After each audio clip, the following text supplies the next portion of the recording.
Hey everyone, it's Dave. Real quick, I just want to say a couple of things before this episode starts. I want to say thank you to everyone who's been listening to the show. I've been getting great feedback on it, and I really appreciate it. If you're enjoying this show, please go to iTunes, give us that 5-star review, leave some words if you want, but you don't have to do that. You can just click the 5 stars. That keeps us in the charts on iTunes, and it's really, really helpful to get more people to find it. And I'd love to keep doing this show and have it expand and have more people discover it. And yeah, it's really helpful. So if you could do that, it'd be so awesome. The other thing I was going to say is we have a new show on nobodysnknows.com. It's called The Token Asian.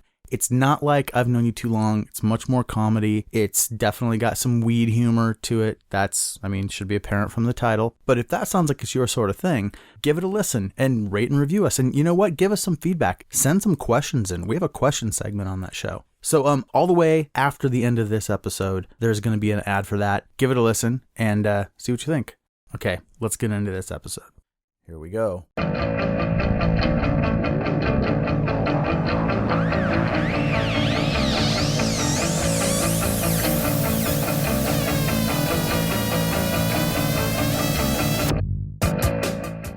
Well, welcome back to another episode of I've Known You Too Long.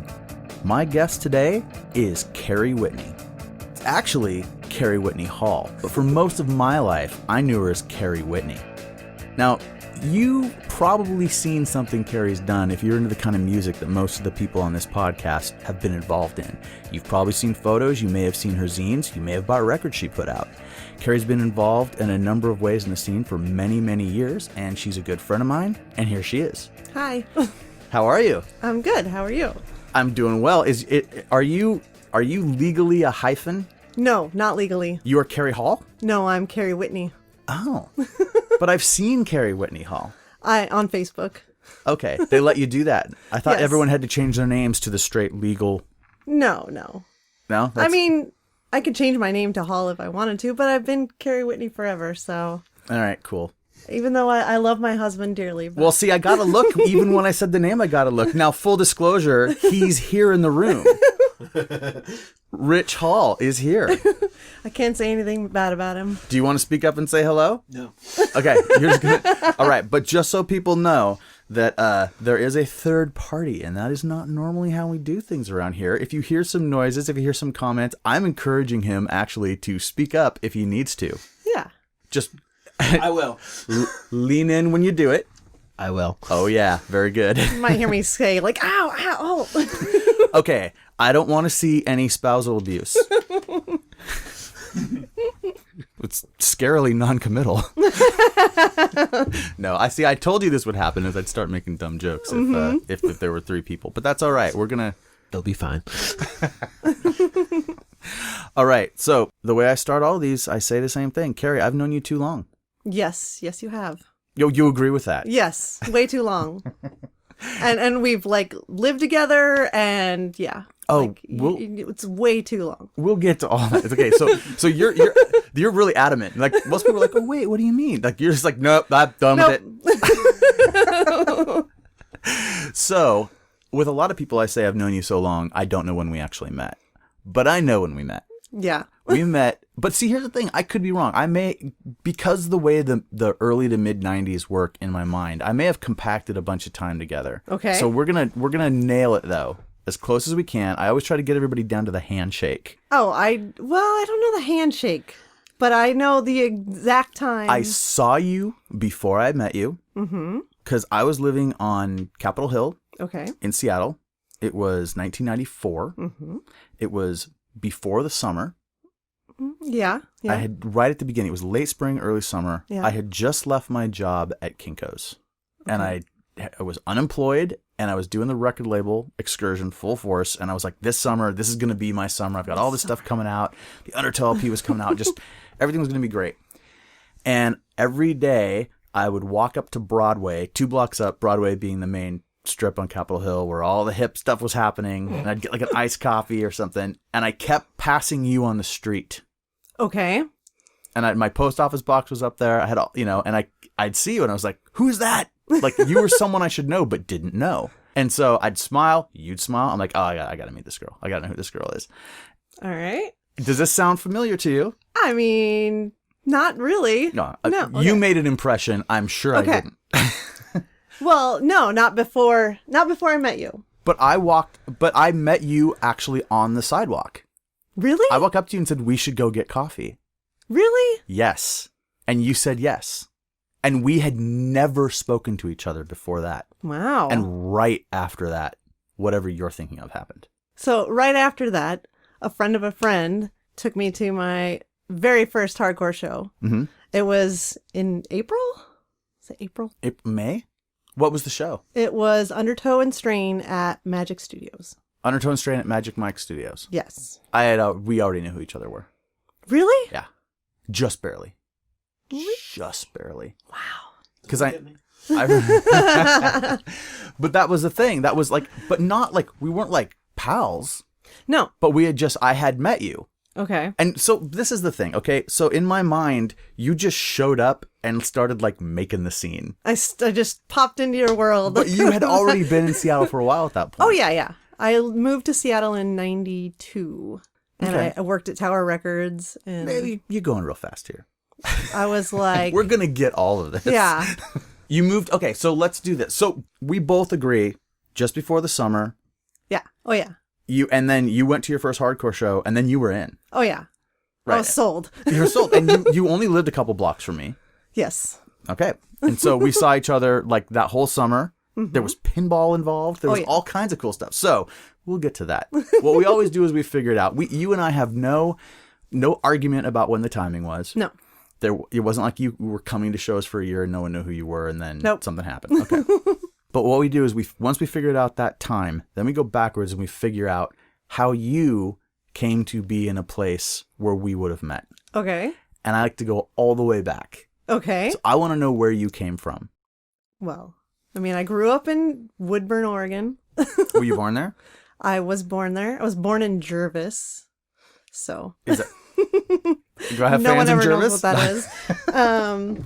Small town in Oregon. And yeah. No, not yeah. There's so much more there. So, did you move to Woodburn? Your parents moved to Woodburn?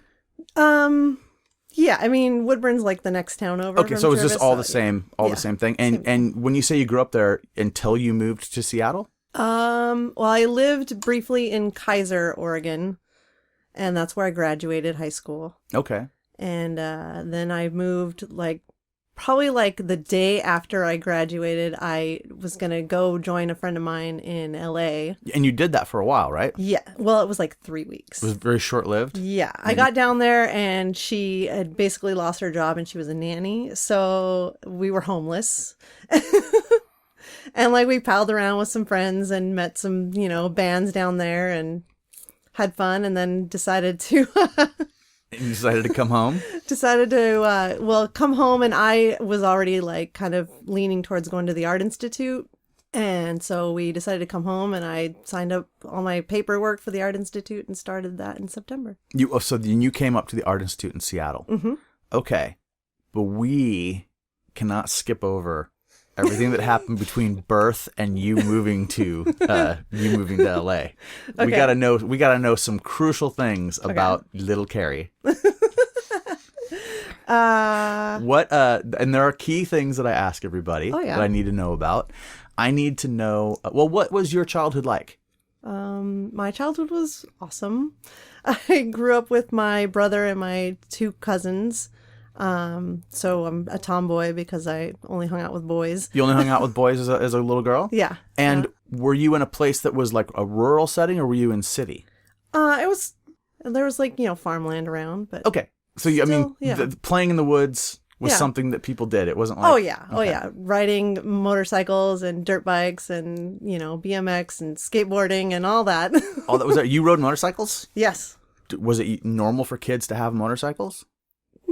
I mean, it wasn't like it was like little dirt bikes out in the field, Yeah, but those cost money and are still dangerous. It wasn't I rode motorcycles. Yeah. I rode my father's motorcycle, which wasn't very good, and some of the neighbor kids had much nicer dirt bikes. But we rode around out in the field and stuff, and it was dangerous. Oh yeah, yeah. I have conversations with my cousins we should not be alive. We were my dad and my uncle were daredevils.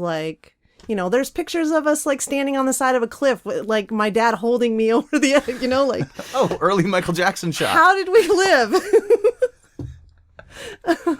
Right. Okay. So that's good. So you were definitely rough and tumble, get out and mix it up with the boys. Oh, yeah. Ride motorcycles. Okay. Yes. This all makes sense, I think, for what happens later, Did you have a lot of girlfriends? No, I have my one best friend since 7th grade and Since 7th grade. since 7th grade. That's junior high. Yeah. What was grade school like? I was awkward and a weirdo and Did you... Excellent. Did you go to the same grade school the whole time?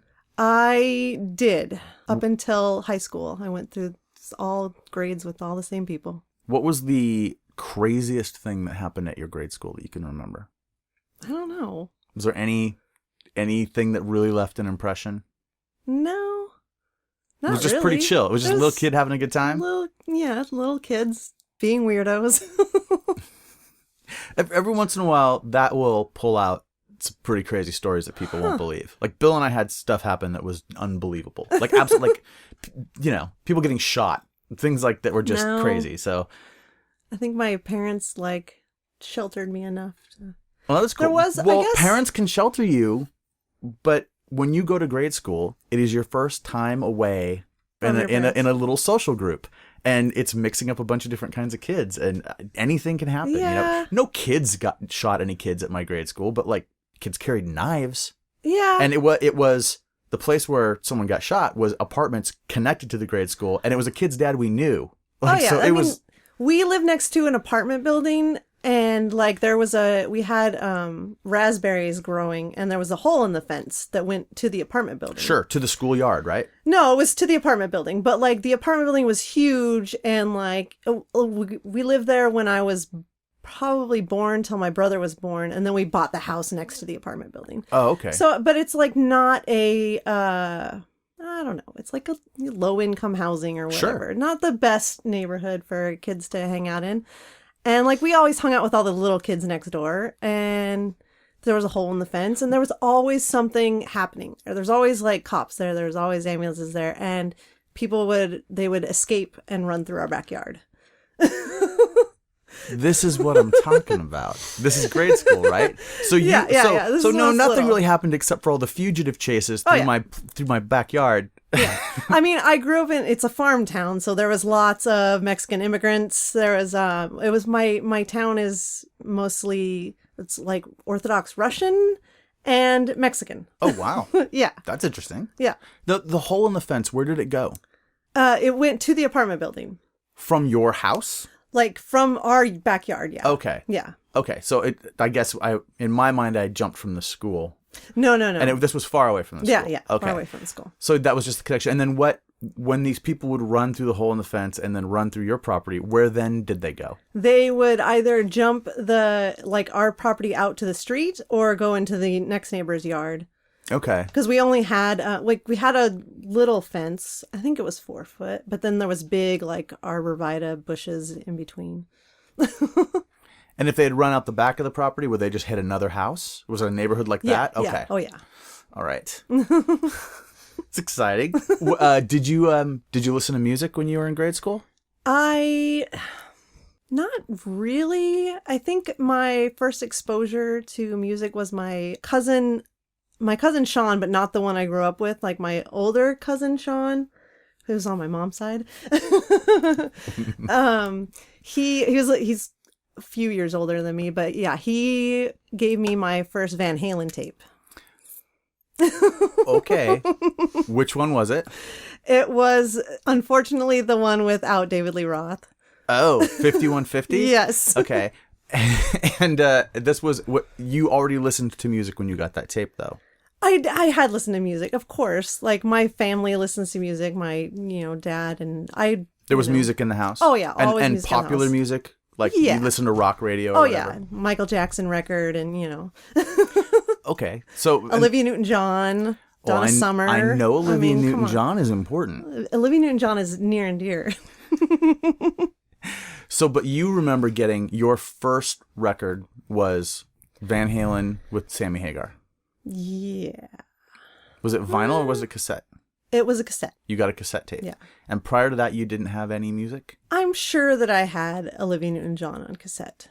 Okay. I think that might have been my first cassette. It was Olivia Newton-John, but like it was like in that time where you don't quite remember it. You know? Okay, so like my first real impression of music, not from my parents, is Van Halen. And that's a big deal. But see, that's what I look for. I look for the thing where the thing where music made the first impression on a person. So, and was this a birthday gift? I don't think so. I think he had just been listening to it, and I was interested. And so he was like, "Oh, here, have this. Here, have this." It wasn't a recording of it. It was the real thing. It was the real thing. Okay. And so did you just play that tape out? Yeah. And then I got into Motley Crue. Van Halen led you to Motley Crue. Oh, yeah. Okay. Yeah. And I know Motley Crue has been a big deal for you also. In fact, I already know that Olivia Newton-John and Motley Crue are huge influences. But okay. So Olivia Newton-John, did you know of her from seeing her in movies before you were into her music? Or did you get into her music and then were surprised to find out that there were movies that you liked that she was in? It was definitely her music first. Okay. And then I like Grease. Well, was it Grease or Xanadu? It was probably Grease first. But Xanadu made a big impression, right? But yeah, Xanadu, yeah. Let's talk about Xanadu. Well, I think Xanadu made a big impression on me because the Breakin' movies made a big, huge impression on me. And Beat Street. But those aren't from the same time period. But then, yeah, they are. They're off by 5 years, aren't they? The Zoot Suiter dudes that are in Xanadu, one of them is Turbo from Breakin'. Okay. All right. So in my mind, I think of those movies as being 4 or 5 years apart, if not more. But I could be wrong.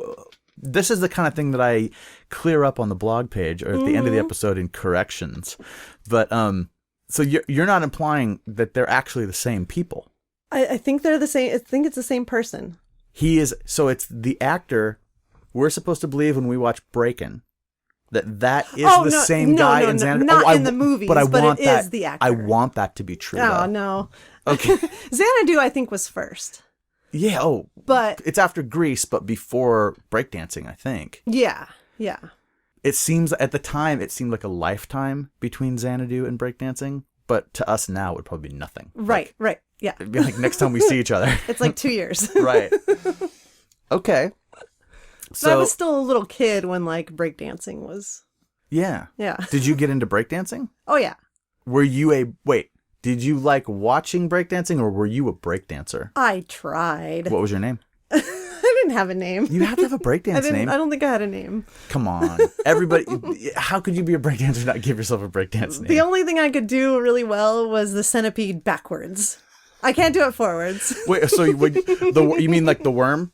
Yes, the worm. Is that the same as a centipede? Yeah. And so when you get down and do that, you just kind of naturally move one direction or the other. And you can only go backwards. Only backwards. Still? Yes, probably. I haven't tried to do it in years.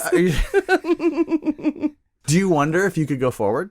I'm sure I've tried. I saw someone doing the worm on that show At Midnight last week. Oh. And they came out from behind the podium and did it right on the stage, and they were told they would get points if they did it. And I thought, I wonder if I can still do it. And then I did not get off the couch and try, which made me think, I wouldn't try now. No, I'm genuinely old now because I should have tried. Yeah. So in my future, there's going to be another worm attempt here just to see where I'm at. But I want to. Can I get a commitment from you that you will? That I'll try. That you will try. Ooh. You just have to report back and say, successful forward motion. I could only go backwards. There's no way I could go forward. Really? No. Because isn't it just I think you could kind of propel yourself a little bit with your hand, right? Because you got to be able to go backwards and forwards. Only backwards. Is that a legitimate breakdancing move? Yeah. Why wouldn't it be? I don't know, because it seems like everything else, because it was the only one I could do. It's the only one I can do. Right. Which always made me feel like it was more like, oh, there's that guy doing that thing. It's the white person's move. That's what. Thank you, Rich, because that's the thing I wasn't saying. I'll say it. I'll say it. Did you do breakdancing? Hell no. Okay. So you definitely didn't have a break-in name. A New York original did not breakdance. It didn't hit my part of Queens. All right. We'll explain that. Okay. You were someone who basically had music, Yeah. and then metal became something that you liked. Yes. Now, this is after breakdancing or at the same time? After. After. So After, yeah. you were probably in grade school when the breakdancing stuff was Yeah. happening. Yeah. And Xanadu, Xanadu was probably before it, but I was too young to right? enjoy Well, and I was movies. very young when Grease came out, and then Xanadu. And I Yeah. think that's the order it happens in. So, and you're a few years younger than me, so that makes sense. I'm just trying to get and breakdancing was a thing like when I was in like the 8th grade. Yeah, it was. I was like 4th grade. Okay, that makes sense. That sounds about right. And it didn't last too long. No. And then and all the breakdancing people that I knew became skateboarders. Yep. That happened there Oh yeah. too? Yep. Okay. Did you get into skateboarding? Yes, Did you skateboard? I did. See, this is awesome. All right. So what was your first skateboard? Oh God, I don't even know. I don't No? know. No. Did you have a skateboard? I think it was like a Lance Mountain or something. That's a big deal. That's a great first skateboard. Yeah, I don't really remember. Okay. And did you ride, like, did people build ramps? Did people skate in the street? Oh, Because yeah. it was a little more rural. You need some ramps. Yeah, yeah. Oh yeah, there was a couple. We had like a couple groups of houses. This is probably like 7th and 8th grade by then. Like people had the half pipe and a vert ramp and Nice. different people's houses. Had Did you different ever skate like on a vert ramp? things. No, You know? no, no. I was not a daring skateboarder. I could go up and down the street and like ollie off a curb. That's about it. That's a big deal, though. I mean, an ollie is a nice place to get to with skateboarding. There's different levels. Like riding a ramp that has vert on it is a whole nother thing from riding a skateboard in the street. Yeah. Oh yeah. And I would try on a half pipe. I made it down a couple times, but ate shit a lot. Well, that's good though. Wait, so you did try to drop in on a half pipe? Oh yeah. Yeah. Huge. It's huge. No, I mean I can do anything. It's incredible. Did you have pads on? Yes. I got more like once I started hurting myself a lot on skateboards, I got more into BMX and like I can ride a BMX on a half pipe. You can? Yeah. Fantastic. I cannot. I No. never knew this. You did not know that she Points for her, though. I haven't tried it in 40 years, but The important question is, are there photos? I'm sure there are. I really would like to see some you on a half pipe with a BMX. There's one person that I am still friends with that knows me from these days. So Did you have a BMX nickname? no. I want nicknames. No. Well, I had a nickname in high school and it it didn't really overlap with BMX, I don't think, but What was it? Bones. Bones. Yeah. That sounds like a skateboarding one.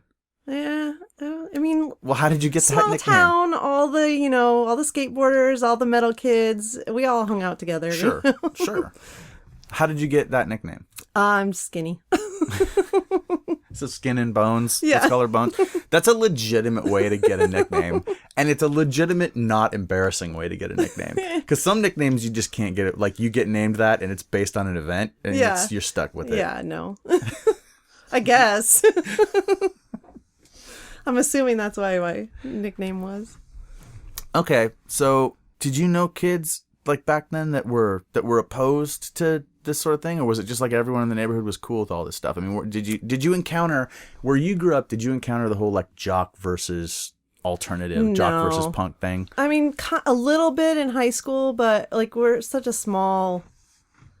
Growing up, it was such a small community. There was like the popular kids that bought all the nice clothes, and then there was the dirtbag kids who rode skateboards or stole people's skateboards.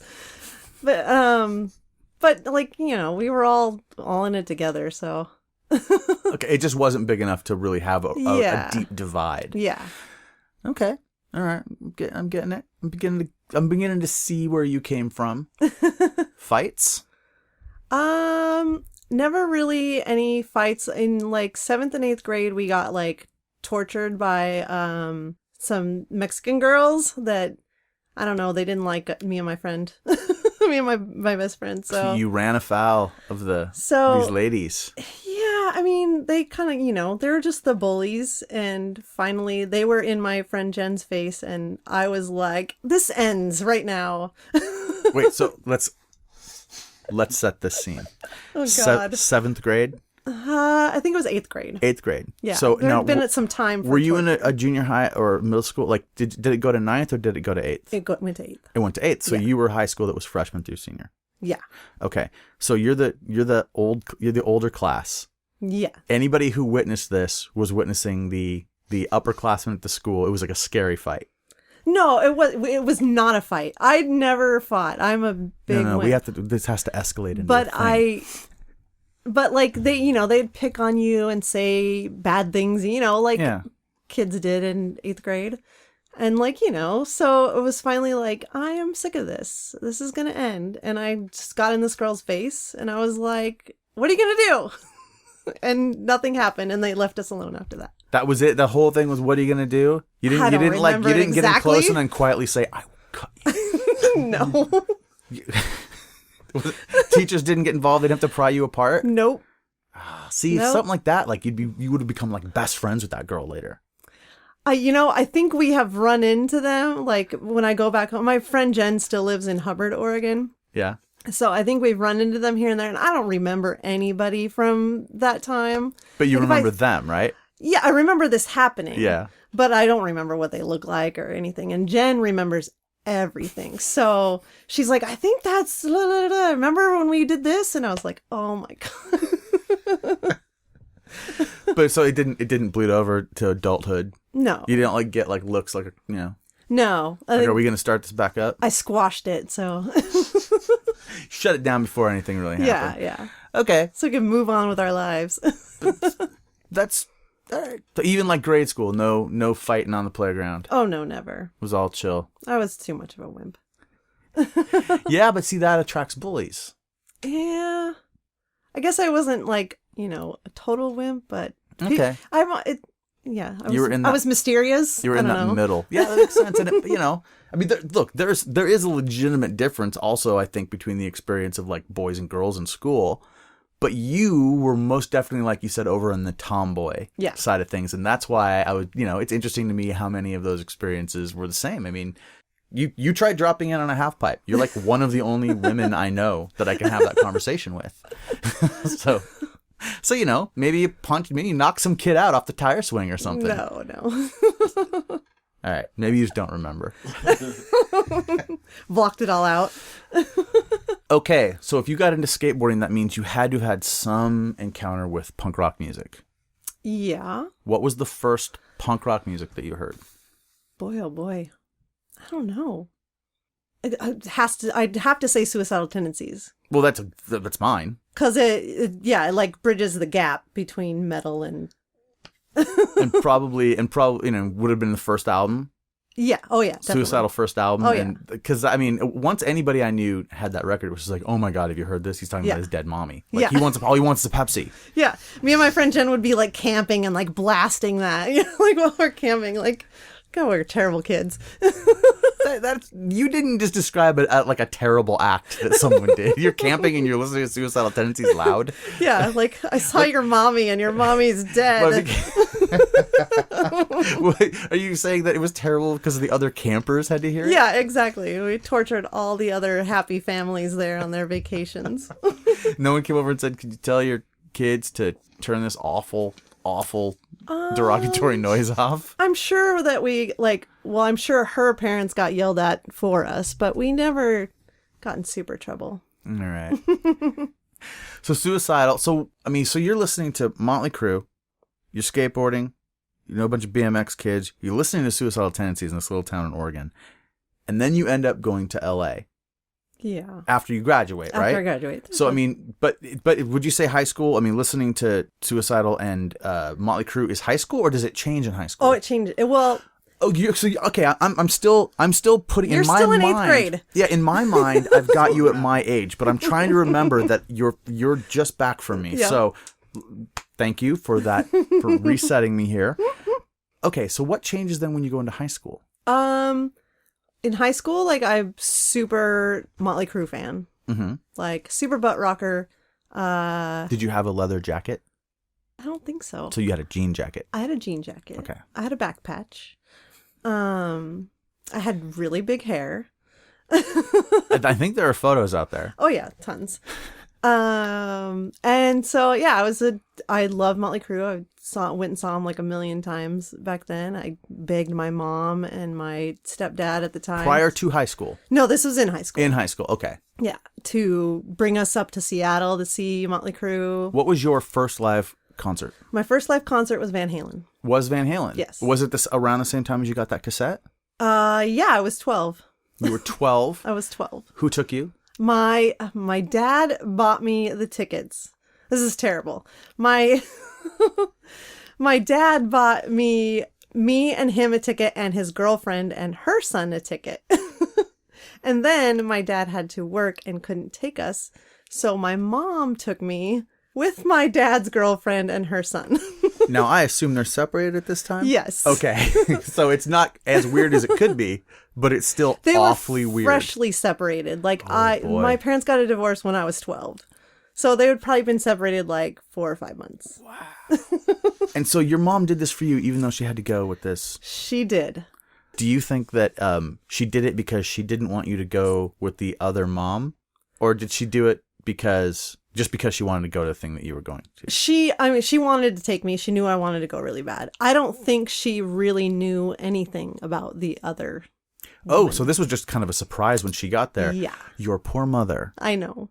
She's a saint. Saintly, awesome mother. Wow. And as a kid, as a 12-year-old, did you see that like realization or did it get weird?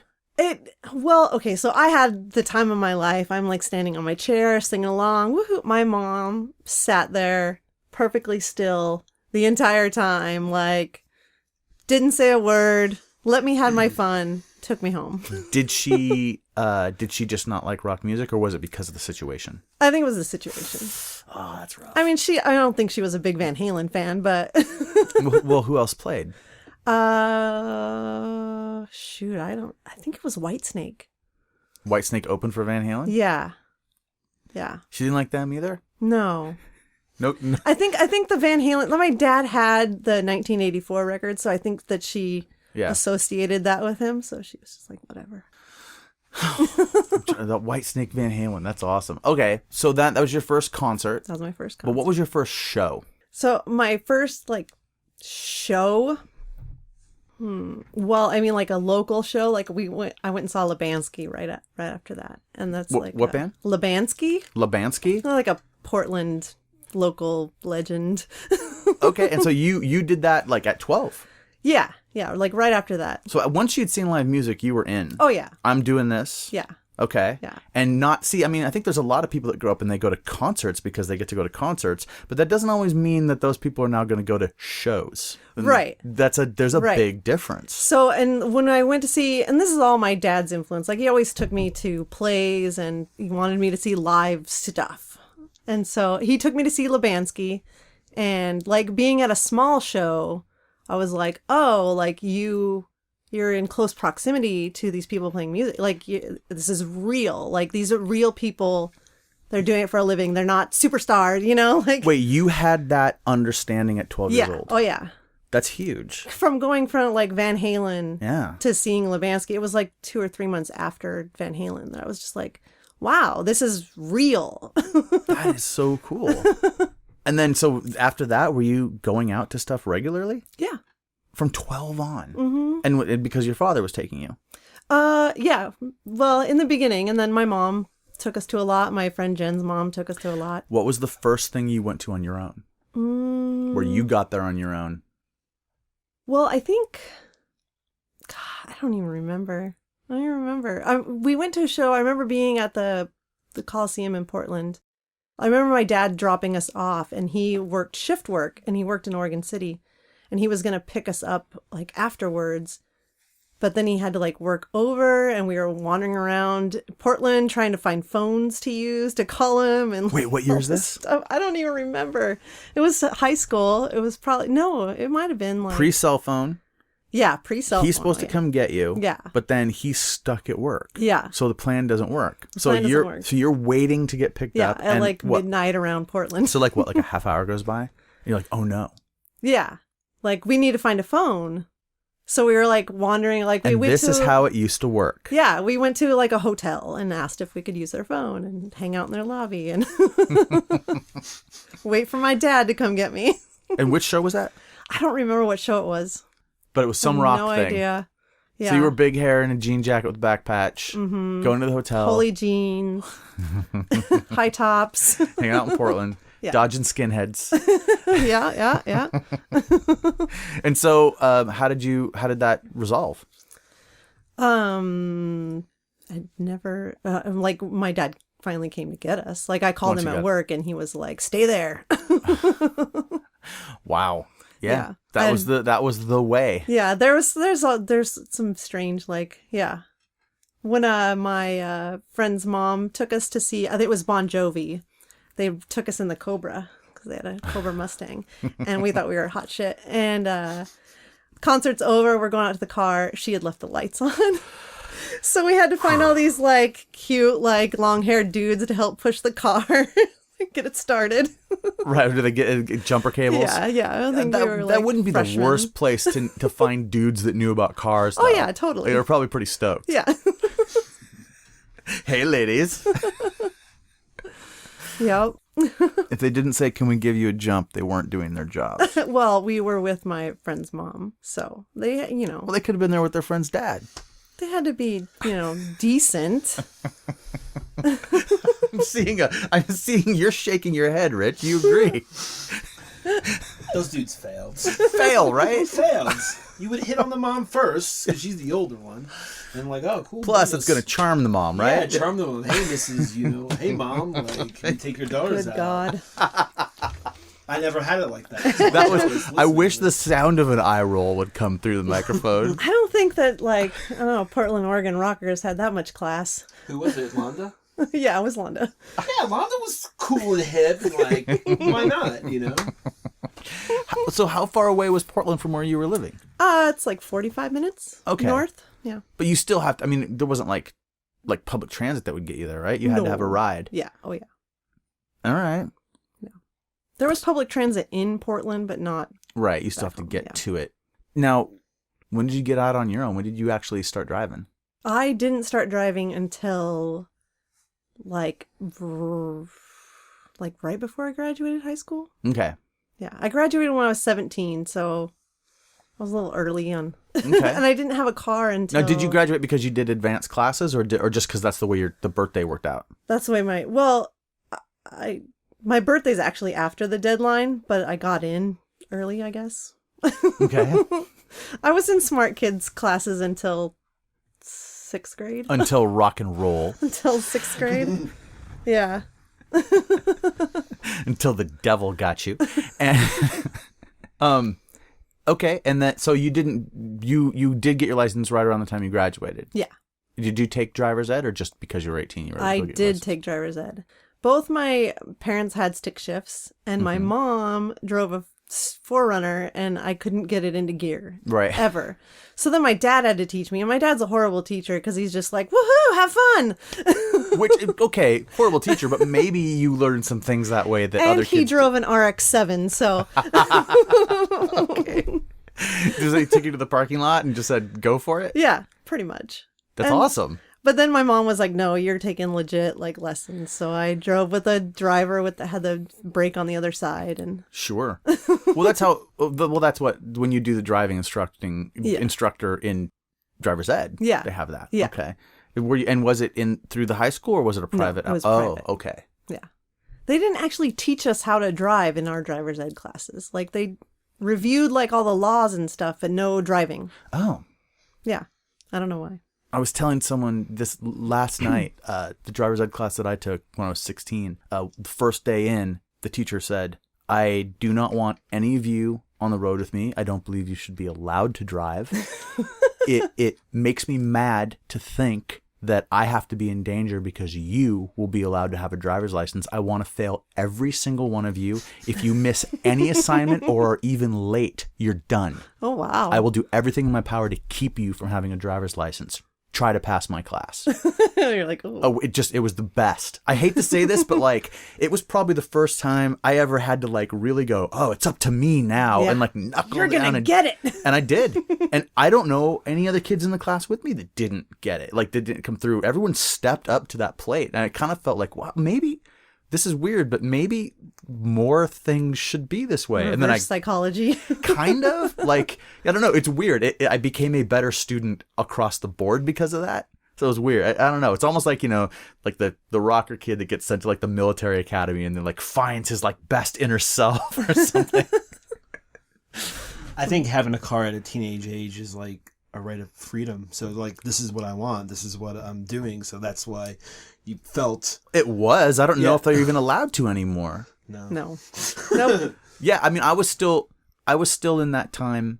This was the 80s. This would be 87. Oh yeah. So like, car culture and like the idea of like Grease and American Graffiti and stuff like that was just what everybody ate up. And like, we had I grew up in Bellingham. We had a cruising problem when I was in high school. They had to make law. You had a cruising problem in your town? Yeah. How many people in that town? How big was it? Well, okay, we had a cruising problem in Salem, which was where I went to high school, or close. Is that close? Do you think that's comparable to the size of Bellingham?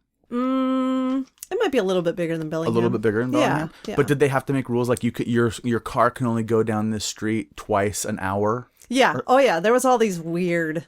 It's like, this is insane. This is to stop the high school kids that just got their licenses from driving around in circles.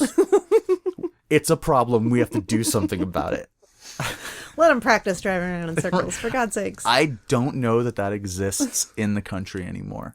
Probably not. Well, Keenan Vodolato just got his license, but he can't... you can't have your friends in the car. Right. Yeah. He can't drive by himself. He has he's passed, but he can't. It's like 6 months now of only... it's like only having your learner's permit when you actually have your license at first. Yeah, it's crazy. Yeah, I had... It's probably much safer and better for all of us. Oh, yeah. But you can't pile 400 teenagers into a car. Which we did all the time. Yeah, totally. You're getting all kinds of great trouble.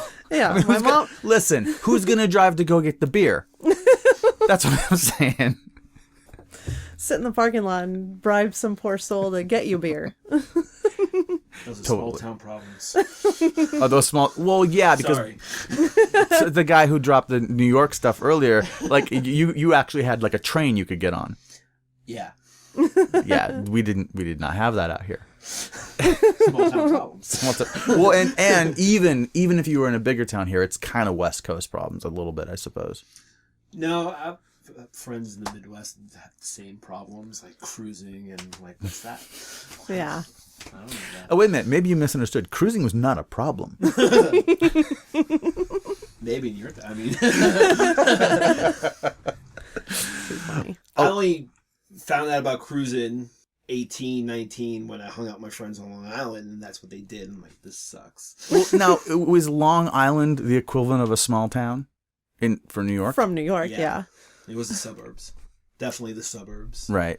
I mean, I'm not saying I lived on top of the Empire State Building, that kind of city boy, but like, it's definitely, there's neighborhoods, and you can tell like the reverberation due to the public transportation being limited out to a certain point. They're like, okay, this is no man's land for... Well, and I'd been in Long Island like with Undertow in like 93, and it was definitely like, oh, this seems more familiar. Yeah.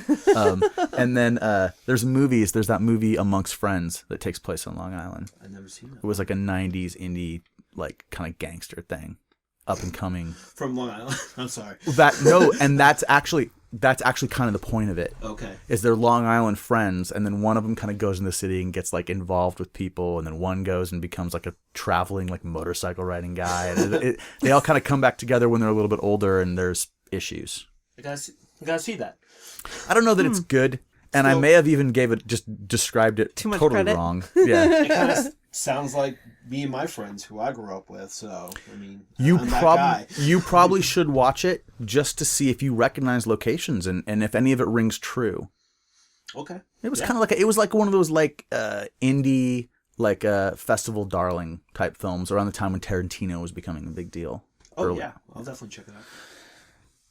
Hey guys, I got to break in for a second. Please listen to this ad. It's not really so much an ad. It's more like a good cause. It's only a few seconds. Give it a listen. We'll get right back to the show. Thanks. By signing up for a recurring monthly donation to 100 for Haiti, you can give people in rural Haiti access to clean water and help them live safer lives. A little can go a long way. Find out more about our work at 100forhaiti.org. That's all spelled out, 100forhaiti.org. All right, so small town problems. What made you decide that you were going to leave this town that you grew up in with your friends, all the stuff that you did? My best friend's dad lived in Bellevue. So a couple times we had come up over like a holiday or whatever to visit him, and he took us to the market and stuff. And so I saw... In Bellevue, Washington, then he'd take you into Seattle. Yeah. To go to like Pike Place Market. Yeah, Okay. yeah. And I was like, oh, this place is awesome. I want to live here. Right. And so that was implanted in my brain. And then like, you know, the whole art thing and going to the Art Institute. And Now, what about grunge? So high school, total butt rocker up until like okay, so I loved Mother Love Bone. Mm-hmm. Okay, so But how did you discover Mother Love Bone? they're butt rockers. I don't know. They're a metal band. I dug deep. I've always dug deep. So I love Mother Love Bone, and so Pearl Jam was like, you know, the next, you know, it presented itself to me, and I fell in love. And then Pearl Jam was there for everybody to discover. Like, that record came out, and Jeremy was on the radio, and and then everyone was like, "Oh, this thing sucks." But then if you actually listen to that record, you're like, maybe it's a little better than that. So good, so good. I had some real headbutting arguments with some friends by just suggesting that Pearl Jam wasn't that bad of a band at the time when it came out. And I had some like real punk rocker friends who were just like, no. Like the same way that like Motley Crue changed, like I fell in love with Pearl Jam halfway through it was probably... And it was not Nirvana, it was Pearl Jam. It was Pearl Jam. Okay. No, did Nirvana just miss you? No. I liked Nirvana. Okay. I wasn't like die hard. I didn't think they were the greatest thing ever. Okay. But like my senior year, like I wouldn't call them the popular kids, but like the senior prank was that they spray painted the entire school with like Pearl Jam graffiti. Okay, so just so we're clear, the senior prank was a massive graffiti job on the school? Yeah. Like real paint? Massive property damage? They cleaned it up pretty well, I think, but yeah. But it was definitely property damage. So what lyrics did you put up? I didn't do it. I had no idea. Like in high school, we did have that separation of like the only thing that brought us together was the art classes. Mm-hmm. But that's when like I realized, you know, this group of kids is the same as me. Like they like the same music. And I changed a lot my senior year. Like I did a 180 and I was like all about Pearl Jam and Red Hot Chili Peppers. And okay, and that brought you in contact with other people in your school who you didn't know before? Yeah. And those were the more like, popular kids? Yeah, I don't want to say they were more popular kids, but like in my mind, they were like the cool kids. Right. Because, you know, they, you know, dress nicer and... Interesting. So you weren't involved in the graffiti. So you just walk into your school and it's like, this is awesome. You already knew the songs? You already knew the stuff. And so it was just like, it was the first day of school and I was like, wow, you know, like this is cool. And so then I started listening to the music more in classes and stuff, and people started paying attention to like my artwork, and then kids were asking me like, oh, what are you listening to? What are you listening to? And then it was like more, you know, Smashing Pumpkins, Sonic Youth, like all that kind of stuff. And that, and honestly, like Smashing Pumpkins had a broad appeal, but Sonic Youth, like you'd already listened to stuff like Suicidal. Yeah. Because you were a skateboard kid. So it wasn't weird. It wasn't like, oh, what am I listening to here? No, it wasn't weird at all. It was like just like a natural progression. Okay. And then that makes sense. Like Smashing Pumpkins becomes a big deal. And this is still prior to Siamese Dream coming out. Gish is what's out. Yes. So you were into Gish. Yeah. Can't argue with that. Yeah. It's a fantastic record. So yeah, halfway through my senior year, like I'm starting to get noticed by all the, boys that I had crushes on and like, Oh, they're crushing back? yeah, well, I wouldn't say that, but they're paying attention to me. Okay. So yeah, definitely Pearl Jam was a life-changing band. And so then you connected with all these people and then left them. Yeah. Well, okay, so my friend Melissa, who I went to LA with, she was with those people. So we became really good friends at that time. And like I was only going to school half days. I would get out at noon and go to work, or we'd go to her house and watch movies. Okay, what was your first job? My first job I got when I was 14. Okay. It was at Dippin' Donuts, and I was a busser. And you were 14 and they let you work there? Uh-huh. Okay. I got my worker's permit at 14. All right. And you cleaned off tables at Dippin' Donuts? Mm-hmm. Mm-hmm. How long did you do that? I think it was a couple years. And you did it after school? Did it after school. And even when we moved to Kaiser, when I was in high school, my mom would drive me back down to go to work. Oh, wow. Yeah. Or up. From 14, that's much more. Did you know a lot of kids that worked like that? My best friend got a job with me, so. Okay. I mean, I guess my dad was like, "You're going to work. So Keep me out of trouble." Oh, it's fantastic. So what was your job in high school? I worked as a busser at a different restaurant called McGrath's. Okay. So. And you did that up through the end? Yep. All right. Yep. It's impressive. Okay, so what were you saying? How did you get out? Oh, how did I get out? So, I didn't really leave him. Like I was with Melissa. So, and a friend of ours who had graduated the year before, Zane, had already moved to Seattle and was going to the Art Institute. So we, like for prom, we came up to Seattle. We didn't go to prom. Right. I wasn't really, all those people were getting out. Oh, yeah. Is it a place that people get out of? Oh, yeah. If you stay in Salem, you do meth. Okay. So you have to leave or you will never leave. Like, I guess it's a little like Bellingham. Yeah. Okay. Oh, yeah. All right. I don't know if if it's exactly the same. And maybe it's a little easier for people to get out of Salem. Yeah. You're still, Portland's a little in closer proximity. So, but back then, Portland wasn't that cool. Yeah. No, I agree. Mm-hmm. When did it get cool? I don't know. I think it's probably cooler now. Like 5 years ago. Yeah, exactly. Like there's actually some cool things about Portland at this point. Yeah, yeah. I have reached a point in my life where I no longer just talk shit about it if anyone brings it up. Now I'm kind of like, all right, my sister lives there. It seems all right for her. Yeah, when we moved back from New York, we didn't know where we were going to live. It was just wherever we got a job. Mm-hmm. I was going to stay with my mom. So we were looking No, you're talking now when you moved. Yeah. Okay. Like 3 years ago. Right. But we were okay with wanting to live in Portland, but got a job in Seattle, so we came back. Well, we didn't care where we were going to go. We felt like, well, we got each other, we got the dog, we got our stuff. Yep. Put down roots somewhere. Yeah, whatever. Well, I'm glad it was here. Well, I took him to Portland. He was like, it's all right. It's not like Portlandia. It's not, but then it kind of is. Yeah. Yeah. Little bits and pieces. All right, so the LA thing is interesting though, because you thought you were going to go there and stay. No. Oh, you did? You just No. always knew it was more like a vacation? Yeah, because I knew that I had goals, like, I knew I wasn't going to stay there. I wanted to go to school. I wanted to But you do art. but when you went to LA, you had not yet applied for school. I had applied. I hadn't finalized anything. Okay. So there was still an idea that LA could be the thing. Yeah. My friend Melissa, I was madly in love with her. She was everything. Like, so we could have survived anywhere. Right. That's you and her against the world kind of thing? Yeah. Until I got there and I was like, oh, we have no place to live. Oh. Okay. And was that a real like culture shock? Because you'd been going to Portland and Seattle, but LA's a lot different. Yeah. I don't know. I feel like I could survive anywhere, I guess. But You met some interesting people while you were there. oh yeah. Any that you feel like bringing up?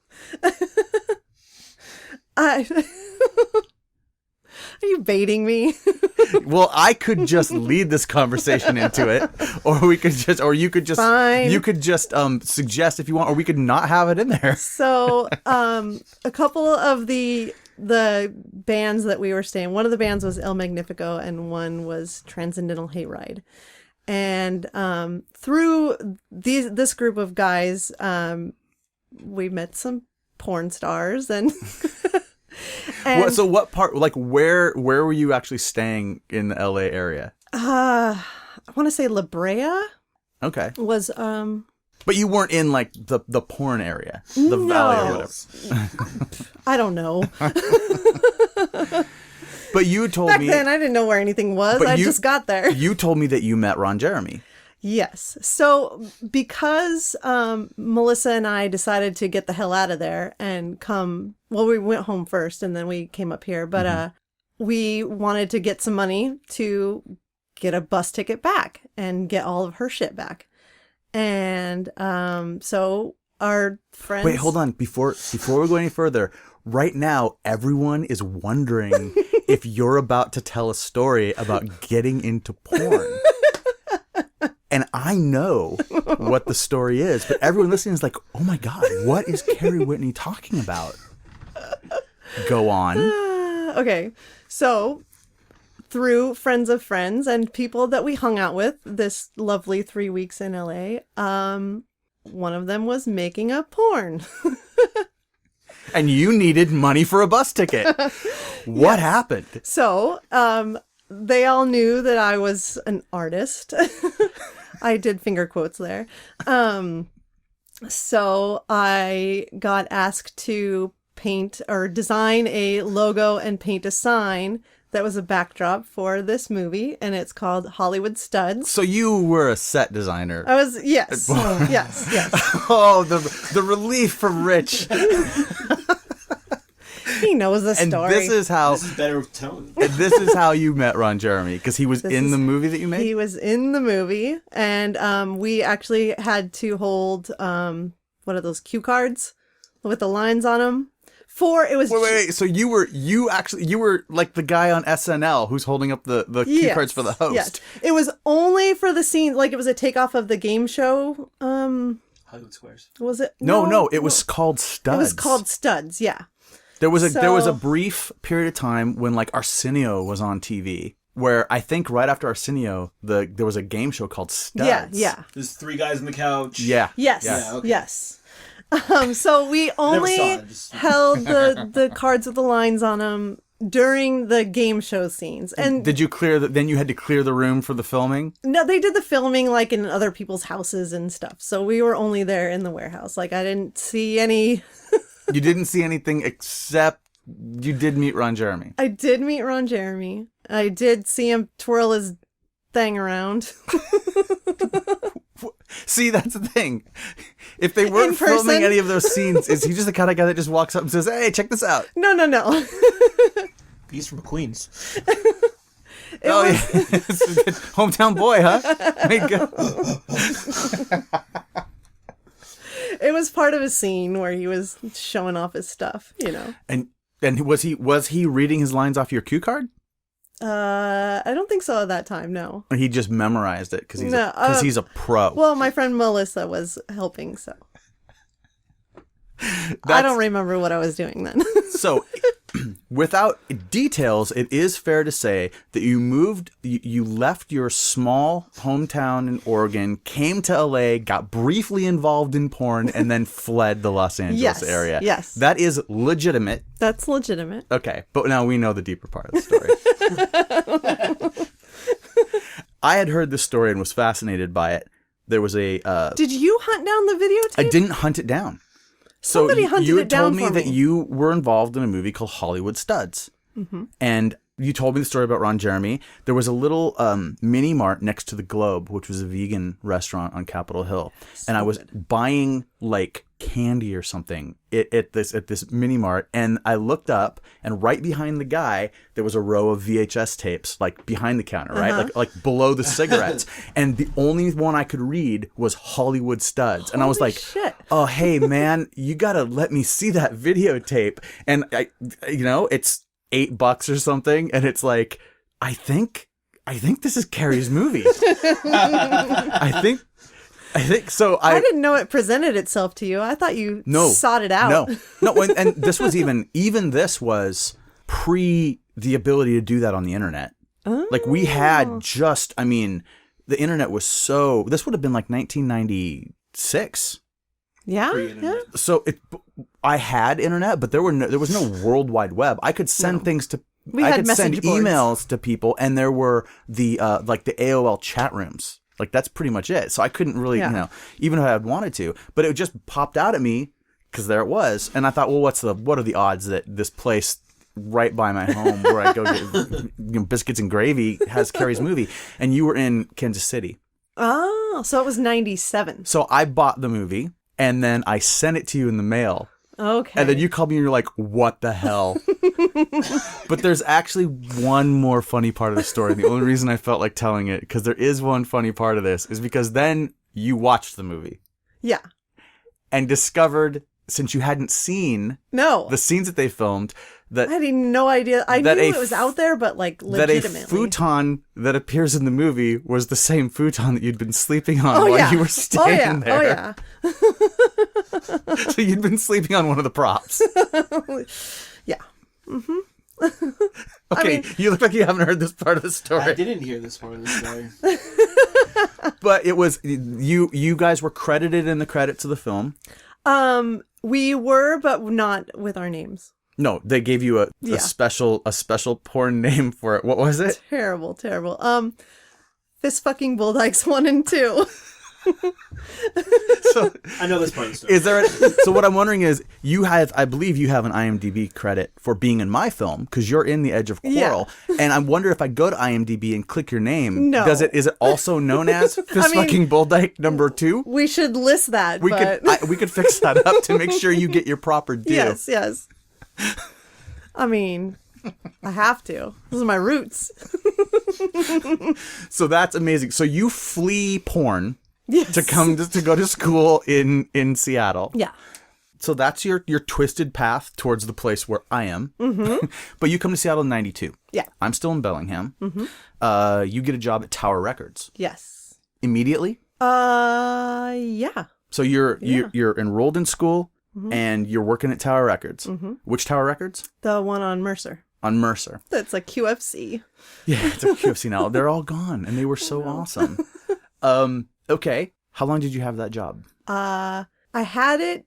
There was a brief period. So I dropped out of the Art Institute in 93, or kind of like mid 92, I guess 93, and moved home. And worked at Ranch Records. Okay, so you came here. So I worked at Tower, I left, I went home, I worked at Ranch Records for like 3 months, and then I moved back. Right. And started working at Tower again. So there was so it was probably like 2.5, 3 years. Okay, and then you left Tower under some sort of shady circumstances. Yeah. I've seen you reference this recently on Facebook. What happened? Because they had that Tower like documentary thing on. Oh, that's right. Are you in that? No. Just maybe remember everything, but so after working there for a while, I became the video rentals manager, and because of your background in video in video production. I don't think I would put that on my resume. They didn't even know. I don't think so. Okay. And so I mean, everybody stole from Tower Records. I mean, they paid you shit, so. Yeah, but so video rentals. But you weren't stealing. I wasn't stealing. Video rentals are free for employees unless you're late. So you pay the late fees if you turn them in late. So I would, if somebody brought it back and they were like, oh, I just found it, whatever, I'd take their late fees off. If they were employed. Yeah. Right. Yeah. we're all under the same, Yeah, you were looking out for your people, for your team. Yeah. You could have even called it a team building exercise. Totally. And then you got fired for it. Yes. Fired. Well, and the kicker was that I took my own late fees off, and it was like $80. So I got okay. I got fired for all of that. They didn't like give you a warning. They just unceremoniously booted you out the door. Yeah. Sucks. Yeah. Well, then they went out of business. I know. Well, they might not have. I was building team. Clearly, they were Camaraderie. making rash decisions without considering the full extent of them. Yeah. And that led to the demise of their company. You were just a victim along the way. Exactly. Cool. Exactly. I'm glad we sorted that out.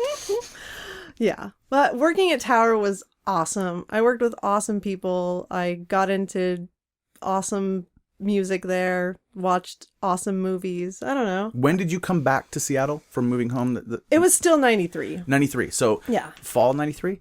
I don't know. How many months were there of you living in Seattle before you came into contact with my people? With your people. That I don't know. It was probably like, 93. So it probably wasn't very long.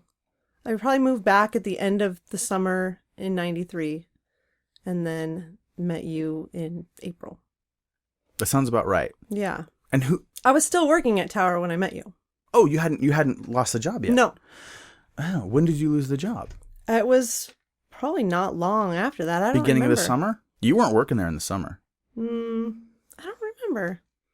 I was still working there because that's how I got invited to the Undertow show. It was a friend of my friend Robin, so that's how I, ended up there. It was probably like 2 weeks later because I was already entrenched in hardcore, and they were like, "You don't want to work here anymore." Oh, wait a minute. So you're okay. You're getting involved with our scene. Yeah. Actually took you out of the culture of Tower Records. Yeah. And they were like, no. Yeah. Well, then I'm sorry, but also I'm non-conformant. We got you out of something that was going to go bad. Yeah. It was going bad. Don't worry about it. So you basically just made the scene and boom, it seems like you just met everybody. Yeah. And then you were living in a house that was one block off Broadway. Mm-hmm. Essentially right off the same street I was living on, a few blocks the other direction. Basement of that house. A basement of that house. Yeah. And your house became one of a number of meeting points. Oh yeah. There were different, that summer, there's this magical summer of 1994, which has all these amazing things that happen and all these terrible things that happen. Oh yeah. And a lot of that was centered around your basement, not apartment, but your basement house, basically. Yeah. And so it was one of 3 places you could go to and just see who was hanging out. Yeah. People knew how to break in. People know how to break into your house. It was more just I would come home and people would just be hanging out. And you have various different people that we knew, moving in and out as roommates and stuff at different times. Mm-hmm. And then you were in. Mm-hmm. And shortly after that, you were straight edge. Yep. Do you remember that whole thing? Of course. Remember the day? What was the date that you claimed straight edge? Oh God, I don't remember that. I remember I was with you in Canada. We were walking in a park somewhere. We were in Canada. And we were talking about it and you're like, "So are you straight edge?" And I was like, "I guess." I said, "Are you straight edge?" because you made a straight edge bead necklace. Oh. Do you remember? I don't remember that. We went someplace up in Vancouver, BC. We were up there for a show. It was probably Strain or Spark Marker. Mm-hmm. And there was some place that we were at where they had beads. And we bought a bunch of beads with clasps. And there was black and white beads. They almost looked like Krishna beads, but they were smaller. And there were X's. And I think you made one with 3 X's on it. And then I was like, all right, what's the deal? Because it's I do. I remember the necklace because it broke at a very strange time. Oh, wait, when did it break? Wait, is this a story you can tell on the podcast? Oh yeah. Oh, okay. So it was when Mark Holcomb was in Shift and they were in town. Okay. And Mark from Undertow moved out to the East Coast and joined a band called Shift. Yeah. And then they were on tour and they came back out and played here. Yes. And so we went to meet him. I don't even remember what year this was. It has to be 2000, 99? No, for Shift? 99? Major label Shift? Yeah. Holcomb was major label Shift. He was major label Shift. Yeah, but think about how much time goes between the end of Undertow and when he came out to the East Coast. Well, that's 95 to 2000, 5 years. It's a long time in our brains, but it was a big deal on the East Coast when Shift was a big deal. Well, when they were a major label. All right, so we went to go meet him. Okay, I feel like it was 97 early, maybe even 96. But I will clear this up in the because I'm gonna have to find out. He It's all a may big have blur. joined right after Spacesuit, which was released around that time. They wrote the record and then got signed to a major. That It might sounds be about right. Yes, but there was a Shift like 3-song record that came out that everyone was listening to. Mark wasn't on that, and then he left to join the band. Does that sound right? I think that was the last EP for like EVR, That sounds right. and then Mark joined the band, toured on that record because that's when they were getting. But I'm bigger thinking tours. of where I lived when I had that record, and that was when I lived at the Bonneville, the place I've been talking about, close to your place. I moved out of that place in the end of '95, or in the in the summer of '96. I moved out of that place. Because Shift played the Aurora House, and that was 90, like late 95 to like 99. Right. That means that early '97 fits within that timeline. Yeah, We'll figure it out. I don't know, I but also think, knowing my music, that they probably released a major label EP, They did. It had a song called like Pineapple or something on something like that. Yeah. it. Mark said it was his favorite song to play. See, I Yeah. remember. So the lineage is correct. So somewhere in there. So okay, but the necklace. This is about the necklace. Sorry. so You can chime in, man. I mean, I was underage I became straight edge when I was 19. When I turned 21, I was living with Eric Kinder in the basement apartment. Yeah.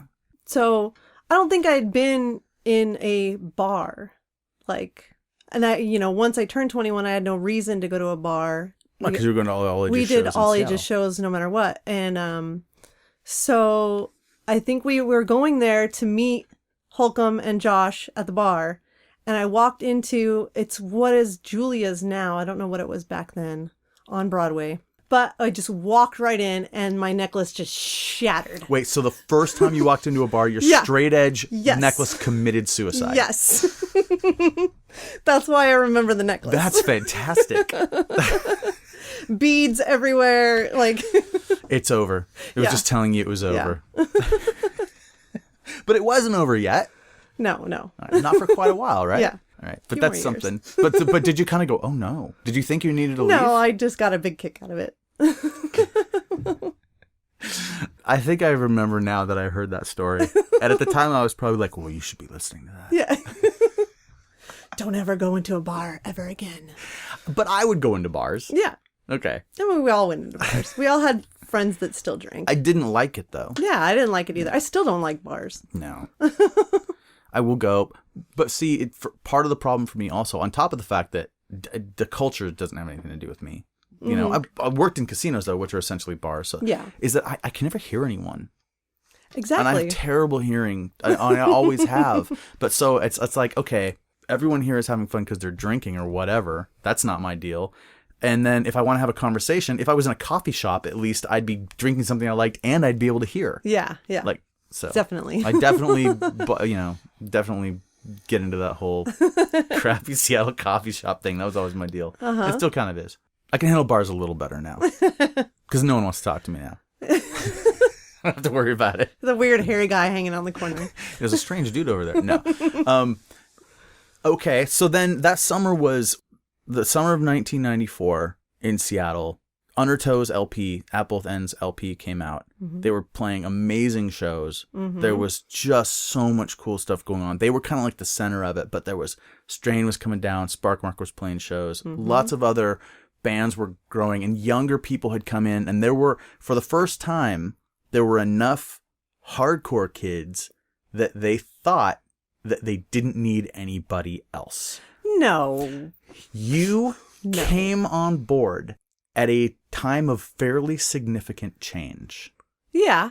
There was, you and I discussed there's only a few elements we don't really discuss on this show. Those elements came into play in the summer of 1994. Yes. One specific one. And there was a real, I made a movie about punk versus straight edge. That was something that didn't really exist. No, it didn't exist at all.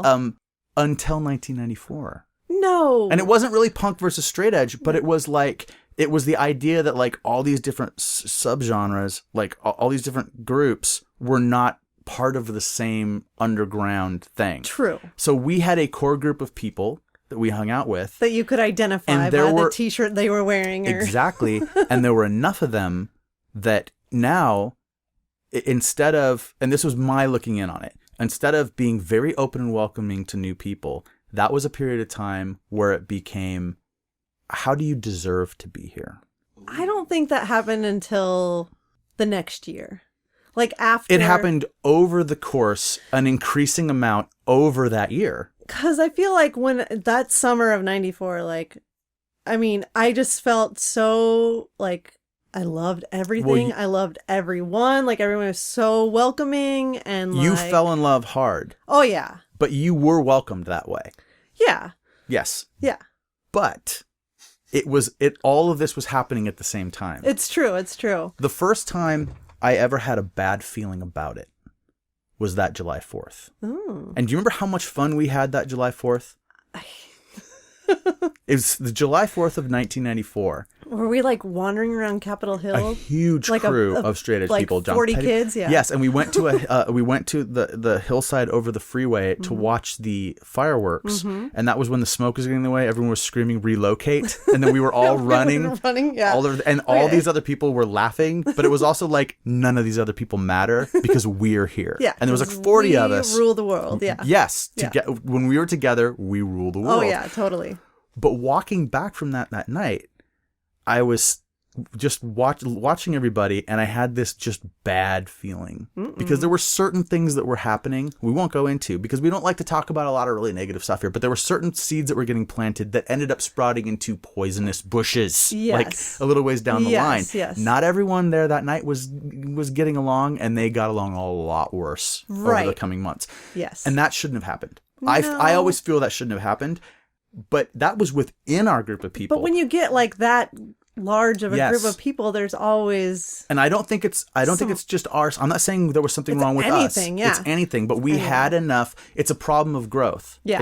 And so I ended up from that point forward always taking this position of new people are welcome. Like I had to be the guy. I was like, no, this band is really cool. Yeah. Well, what the fuck do they think? No. Well, and that's They're what I just had cool. to do too, because I was like the new kid then, and I was, like, Totally. I had to be nice to the other kids.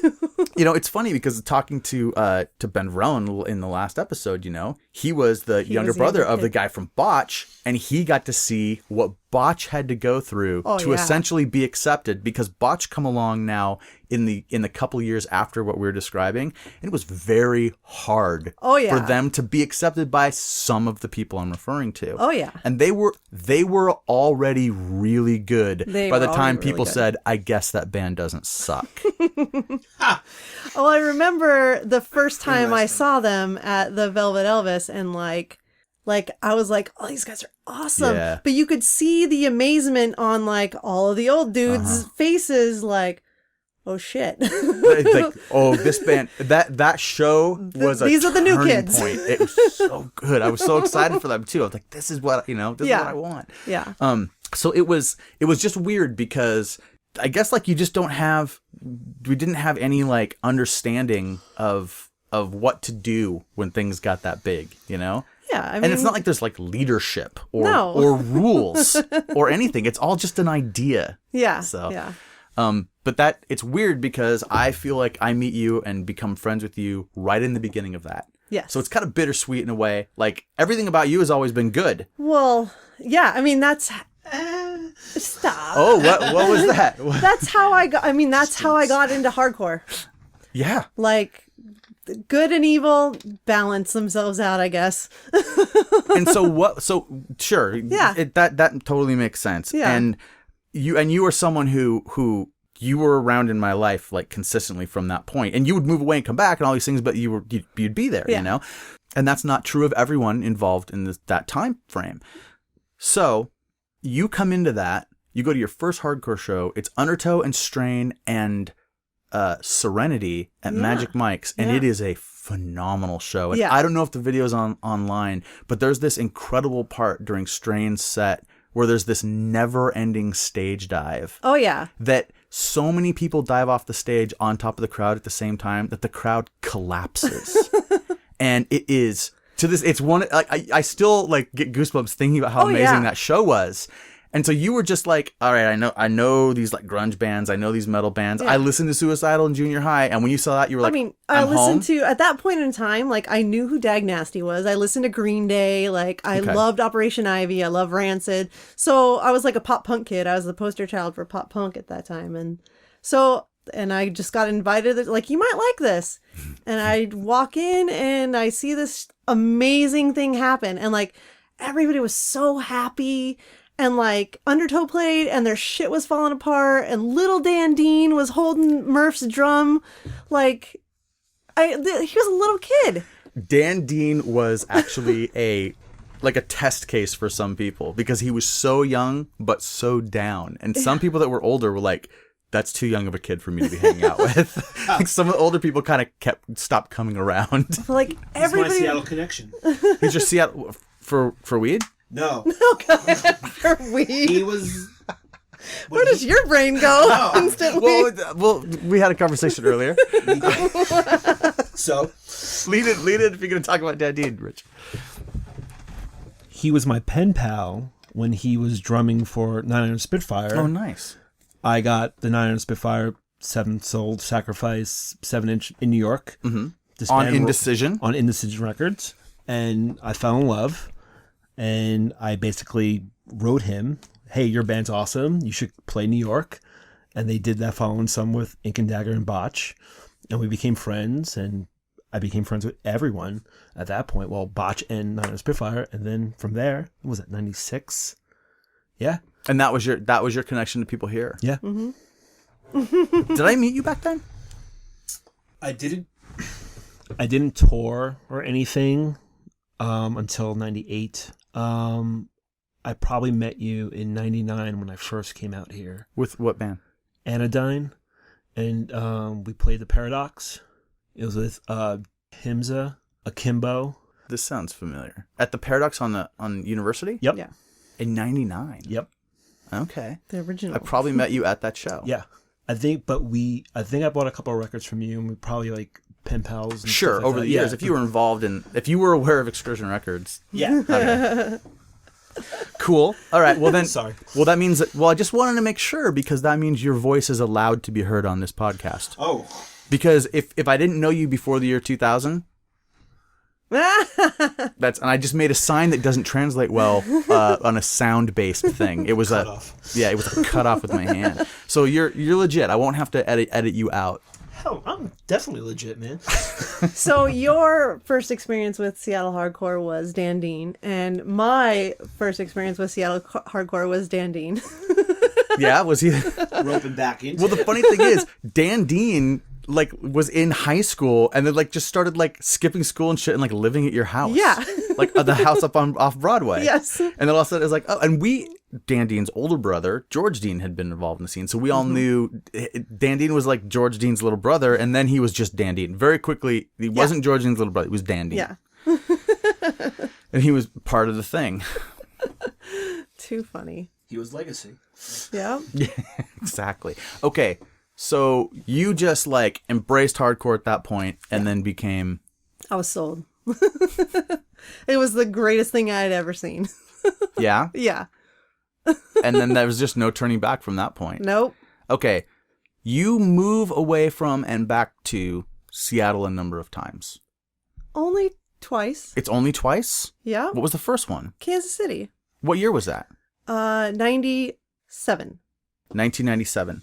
And then you moved back when? I moved back at the very beginning of 98 because the Undertow reunion where Nate broke his hip. Yes. That show I had flown out to see and decided that night after everyone showed up at the hospital for Nate that I wanted to move back. Undertow played. Nate jumped off the stage and broke off the ball of his hip and his leg, right? It was awful. And we all ended up at the hospital, Yes, and it was just insane. Yeah. I do remember being at the hospital for that. Oh, yeah. I have pictures. You wanted to send me one to put up on the blog page for this. I have a picture of Nate in his bed, yeah. So you had Nate. already filmed, because this is important, you had already filmed Heartbreak Beat before you left. Yes. Heartbreak Beat is a comedy film starring Carrie Whitney. Hmm? and some other dudes. Oh, come on now. Made by but that's we're doing this podcast about you, okay, right? And like you're, I could say names of everyone else in it. I'll mention a couple people, but it's like it was a local thing. Matt Matsuoka made the film. Mm-hmm. This is a Matt that has a podcast on this podcast network called The Token Asian. You can hear his craziness every couple weeks with me. And he has an episode of this podcast series also of I've Known You Too Long. There's a Matt Matsuoka one. It's episode number 13. He decided he wanted to make a movie because we watched a movie called Walking Between the Raindrops that a guy named Evan made. Mm-hmm. And Matt was like, I can do this. He was like, wait, yeah, I can do this. Exactly. I can make a... Evan Jacobs? Evan Jacobs, who is a screenwriter, who's done all kinds of stuff. He was in a band called Ice also. Hello, Evan. Matt got excited and immediately started filming this movie and throwing it together. And he was like calling me every night and telling me about the script. And he was like, okay... He was trying to do kind of like a John Hughes type thing. Yeah. And he makes a movie called Heartbreak Beat. He writes this script. Then he decided he didn't have enough, so he was going to put a subplot in it where he was the director, I was the writer, and Greg Bennick was the mobster that was funding the film. And we would sit around throughout the movie and discuss it. So I got to be involved in this, and you were very good in it. He filmed it in black and white. I wouldn't say that I was very good in it, but... Well, I would, because I then asked you to be in my movie that I made a couple years later. And so what ended up happening is he made that movie. It came out. It was fun. You move away. Mm-hmm. And then you move back just in time for me to say, hey, if you're living here, you should be in my film. Yeah. So you are basically Matt Deese is the main love interest in the film. And then you're kind of like the rival girl. Yeah. Yeah. You get to have some words with her at some point. Never seen it.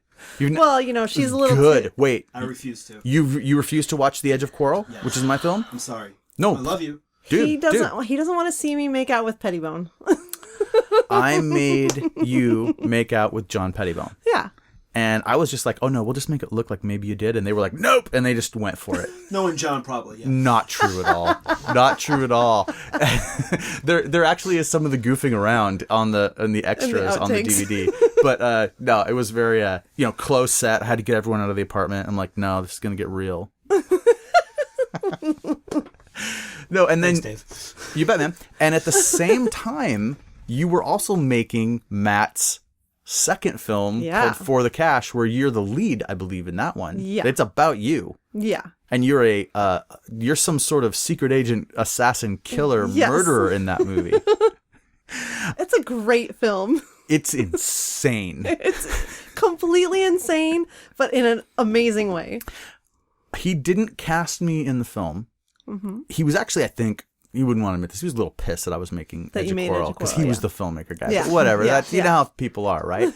So I my face isn't seen in For the Cash. However, I do play a ninja, and I get to fall off the top of a car with a sword. Yes. So that happens. Yes, and I smash do I roll the car over your head or do I just stomp on your head? I don't know. I think I'm pretty sure my ninja, just to fall off the car, is the end of me. Okay. But someone else's head Naomi was the other ninja. You smash her head apart.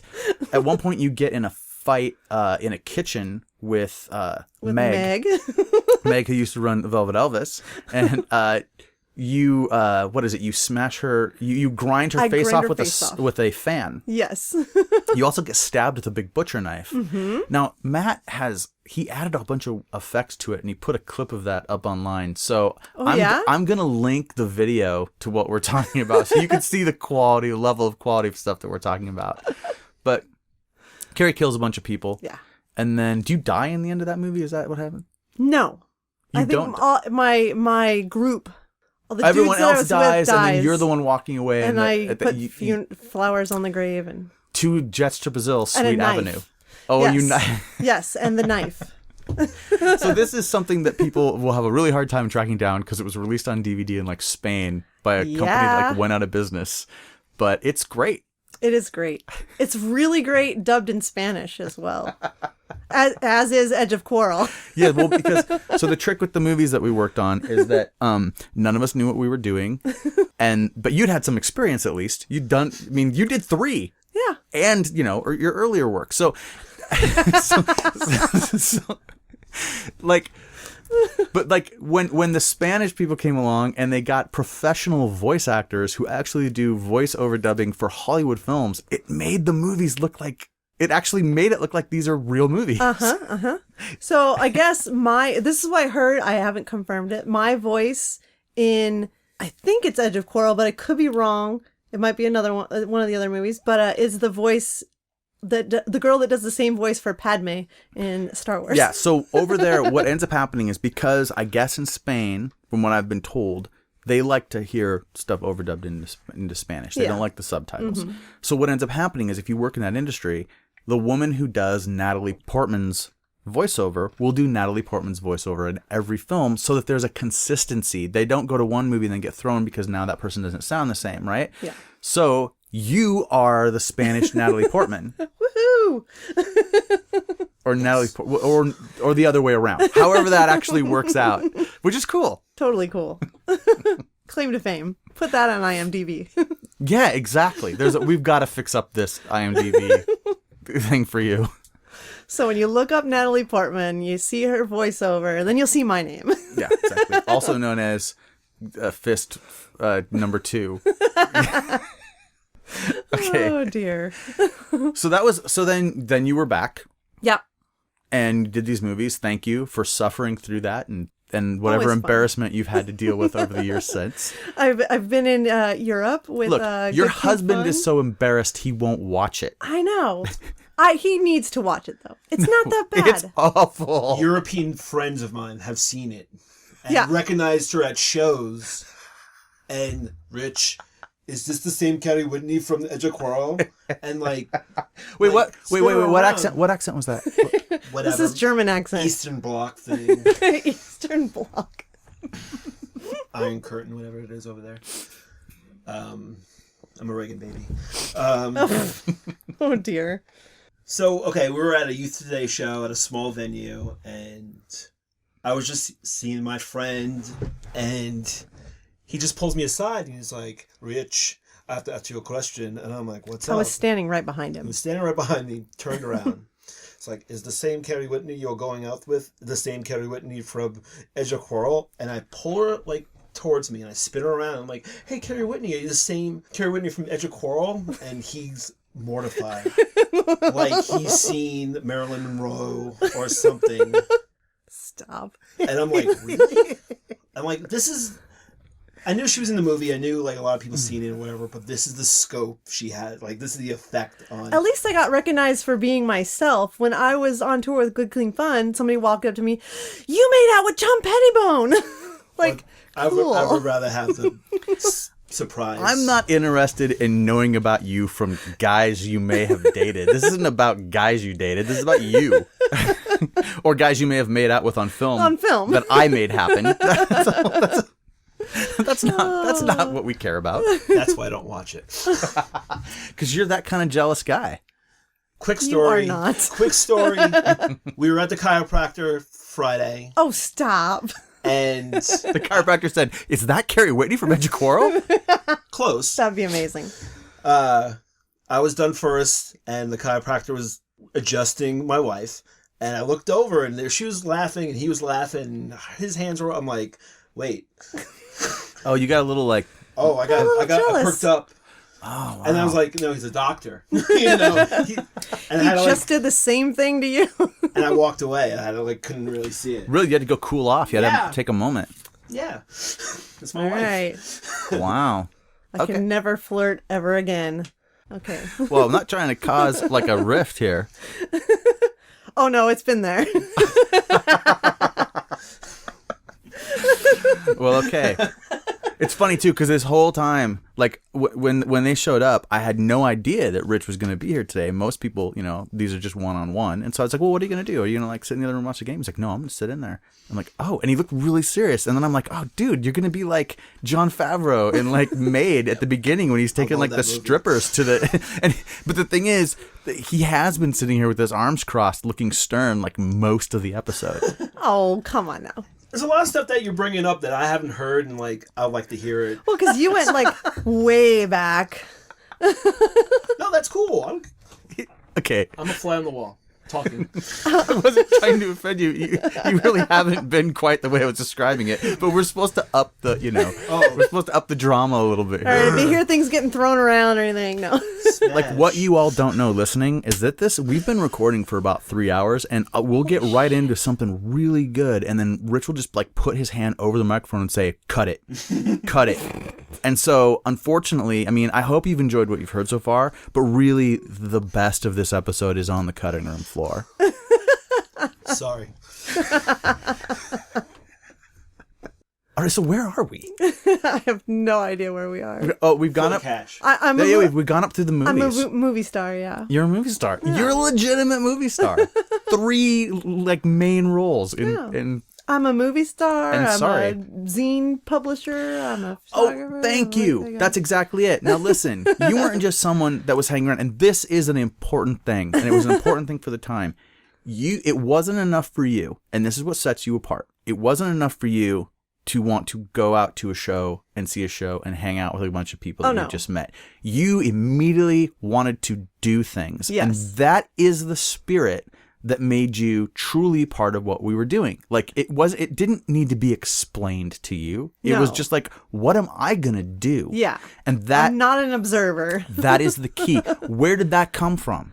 I've never been just an observer. I try to do everything, try different things and get involved. But everybody at that show was involved in some way, It wasn't just the band playing. And so you were taking photos. I started taking photos. You started taking photos, and you started not a zine, you started 2 zines. I started one zine first. But yeah, almost immediately. So you started point furthest from the middle. Yeah. Which was the dictionary definition of the word edge? Yes. Nicely done. Thank you. And then you started Hardcore Maniacs. Yes. Which was, why did you call it Hardcore Maniacs? I have no idea. I think it was like Animaniacs? No, there is a, when I was, a teenage butt rocker, there was a Metal Maniacs. Oh. That was all photo pinups. And I had my entire room like wallpapered in Motley Crue. So I'm, had bought my version of Metal Maniacs. That's incredible. So you started Hardcore Maniacs to be that version. Yeah. So that people could have their rooms pinned up with Kinko's photocopied hardcore photos. Yeah. Awesome. So that zine was mostly a photo zine. Yes, it was a complete photo zine. Okay. Which you wouldn't see many as like articles in it. No. And that was just, that's one of those things that was just immediately impressive. Like, in fact, if someone was to be like, because it wasn't long after that people started being like, well, why does this person, what's their credibility? It's like, 2 zines. Yeah. What do you do? And then whatever, you're taking pictures. And that was there were a number of people who were taking photos at the time, but there was just a handful where you knew you were going to get good stuff, and I was doing the record label, I was putting stuff out. Yeah. And so like you and Deanna and Lex became, and Elsbeth became like real invaluable resources to me to be able to use some of that stuff. Mm-hmm. So thank you. And also you're still doing stuff with it. Yes. Are you still taking photos? I took some photos here and there. Yeah. Yeah, this is something you will do in the future? Oh yeah, I will never stop taking photos, but I think I took a lot of pictures in New York at Rich's shows. But my criteria for being able to take pictures has changed a lot. Well, sure. I don't want to be stepped on anymore, We're all a bit older. I get it. It's fine. Yeah. And so with all this stuff that you did, you then moved the point furthest from the middle into a record label. Kind of, but you put out musical releases. Yeah, I just did one comp and it was an issue of my zine. Mm-hmm. So. And it was called All About Friends. Yes. Tell us about All About Friends. Explain that whole idea. I don't know. I think I was living at the Aurora house right before I moved to Kansas City, and I just wanted to do something with all my friends. And Jake, I lived with Jake, and he had a recording studio downstairs. So why the hell not? And bands were playing there. Bands played all the time. You've been meeting people for a long time. Yeah, had tons of friends, tons of music that I loved, and wanted to do something with that. And so All About Friends, my band Screwjack was on it. Mm-hmm. All the other like Northwest bands that could get stuff on there had stuff on there. It's a great comp. There's also East Coast bands on there. There are East Coast bands on there too. Yeah. But it was, I mean, at least half, if not more, was Northwest, wasn't it? Yeah, definitely. But you continued from that. Yes, you put that out, and you sold a lot of them. Yeah.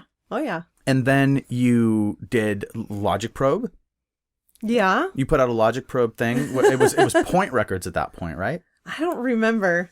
It was, I don't know if it was their first thing to release, but I think they might have even all been CDRs. Yeah, it was all CDRs, and I just made like the covers. Right, and I pulled songs off that for Edge of Quarrel. And then came back around just in the last few years, and you've done 7-inch versions, vinyl versions of stuff that was on the CD. Have you gone through that whole run now? We have not. We've done 5. There's 7 altogether. I started that in New York with Rich's idea. I mean, he kind of was like, I want all this stuff, but I want it on vinyl because we love vinyl. Yeah. So I was like, wanted to revisit it and add to it. Like, there's a lot that's happened in the last 15 years since that thing came out. So, 16 years. It's yeah. So it's like 16 years. The 7-inch versions, these vinyl versions, it's the old songs off the comp and new songs. Yeah. From bands, not from the same bands from back then, but from like newer bands. Newer bands with same members or different members, just or related. Like Cubs of Leave is on the comp. Yeah. Nice. I mean, Ben's just everyone's little brother from the scene, you know. Yeah. Sure. So of course, why not ask him? And they did an amazing cover of Magic Man. Nice. Yeah. It's been good. and there's more coming? There are 2 more coming. We've run into, life troubles, and we lost our record printer. X. Yeah. And then we did one with United, but they're always booked because of record. Oh, the turnaround on vinyl right now is insane. Yeah, so we're kind of like, and we do such a small run. We do 150, so it's like. All right, so those are out there. Yeah. Now, there's 2 things are going to happen when it comes to vinyl. They're actually expanding vinyl production abilities around the world. I mean, there's been a couple plants that have opened, which is insane. Like new vinyl pressing plants is a crazy idea. United supposedly doubled their capacity. Yep. Or like quadrupled their capacity. Yeah. Jack White bought the company and he put 40 new presses. Jack White from the White Stripes. Yes. Yeah. God bless him. Yeah. Like he's actually done some amazingly cool stuff too. Yeah. Like record, he has the world record now for like fastest recording to vinyl. Yeah, he recorded, pressed, and distributed within a world record amount of time. Within like 5 hours or something, right? It's crazy. Which held up number 5. Number 5. Oh, so he screwed you guys over on that. He screwed us and countless other labels. Everybody got put on hold. Everyone got put on hold to accomplish his feat. But then he bought the plant. Due to that, and then major labels putting more money into it and kind of pushing out the small labels. But people assume that this growth in vinyl pressing and sales is just going to continue unabated, the way that they assume that everything's just going to keep going. Yeah. And it won't. No, nothing. It may level off, but I mean, I'm not saying it's just going to drop off and no one's going to want vinyl anymore, but it can't just keep growing at the same rate and keep, probably turnaround times are going to come back into realistic. And like, as we age and move around and do things, like nobody can carry around that much vinyl. I can't believe we have. Yeah. It's just, though, it makes sense to me that would be the format that would survive. Oh, yeah. Well, that's the format that nobody ever stole. Like, I've had houses broken into countless times, all DVDs, all CDs, nobody steals your records. So I have records from when I was a little kid, Yeah, they're too heavy to run off with. But I imagine that you'll probably get an opportunity to put those out, and I hope you do. Yeah, I really, really wanted number 6 to be at least mastered by the end of this year. We're not going to get there. Life. Yeah, no, trust me, I know. Believe me. We love doing it. I love getting new bands. Well, and we have an open spot that we've been trying to get fill it, and we've over the years have filled it with different people, but then they've dropped out or not. So you still have a song that needs to go on there. We do. We have a spot. Oh, and we've asked a couple of people. We've asked Bricks from CR is in a new band called Miracle Drug. We've asked him. So They're rad. They are amazing. Cool. So we'll see what happens. So okay. It's like the two most anticipated records. It's too. not dead. It's just sleeping. Sure. I understand. I understand completely. Now, are you sold out? Like, is all the other stuff gone, or do you still have stuff? We still have some of number 5. Where can people find this? That's the Waxwing. Our Big Cartel. All About Friends Forever at .bigcartel.com. And they can pick up still remaining copies of what of number 5 on vinyl, Yeah. and that's got Waxwing on it. Yes. Nice. An unreleased demo song Yeah. that Rocky gave to us, and do with it, master it. We had it mastered. It sounds great. A lot of people like it. We also have Steve Brodsky from Cave In doing Willie Nelson. Mm-hmm. It's amazing. The other 2 bands, My mind is blanking. Impel, Yeah, Impel's on that one. and then someone from Impel's new band. No, we didn't do I Wish I yet. No, Firebird Suite. Oh, Firebird Suite. Is that on 5? Yeah. That's the PJ Harvey. See, it's been that long. No, I understand. Firebird Suite, members of Impel, sing it. Cool Oh, the San Firebird Diego Suite kids. song is so good, It's too. a PJ Harvey cover. I love it because I love PJ Harvey. Okay, so I did jump ahead there a little bit to throw this information out, but it made sense, though. This is the thing that you got involved in like 1994, in that summer. You're still now putting stuff out connected to that. Yes. It didn't just become a small part of your life. It became part of the whole rest of your life. Yeah, changed my life forever. You know, there was a little bit of time in there where you're like, you try to avoid it and try to like find a normal person. How'd that go? Horribly. And then you run into somebody that you met in 1996 at CBGB's and get married. and then you marry him. Well, now, so we went up to Timeline. We went up through making the movies. Yeah. And then there's so much. Yeah, there's like this I remember like right after I got done making the movie, I got this job that was supposed to be the last job you'll ever have. It was this whole, the tech thing was still going on. The bubble hadn't burst the laser yet. job. Working at a laser place, laser communications devices. And during that time, Michael Ann and I were going to move into different places. We'd been living together for a few years, and we were going to move out into different places. And I needed to find a place to live, and you needed to find a place to live. So we ended up getting a house in above the U District Ravenna. in Seattle. And Michael Ann had just gotten a job up here in the area where we are sitting right now. And so she got an apartment a few blocks from this house. And we did not break up. We didn't know at the time what was going to happen, but like we You were like refreshing your relationship. it was let's restart this. Let's see what happened. We moved in pretty quickly when we first got together. Yeah. Let's see what happened. Smartest choice we ever made, by the way. That was fantastic. And it totally put me and you in a house that ended up being full of bands and dudes that we knew and and you were trying to do creative stuff and I was trying to like reinvigorate Excursion Records. Yeah. And you got involved in some projects during that too. You did a magazine. Yes. Was that? Oh, no, I remember. It was both exciting and also frustrating. It was like my life's goal to like do a legit magazine. And you did a very legit magazine. Yeah. Called Matte Magazine. Yes. MATTE. Yeah. And my finger is in one of them. You said, draw a face on your finger, I need to take a photo. And then I ended up being in some kind of like finger puppet. Yeah. Like a little comic. comic that you put in there. That's all I got out of it. All right.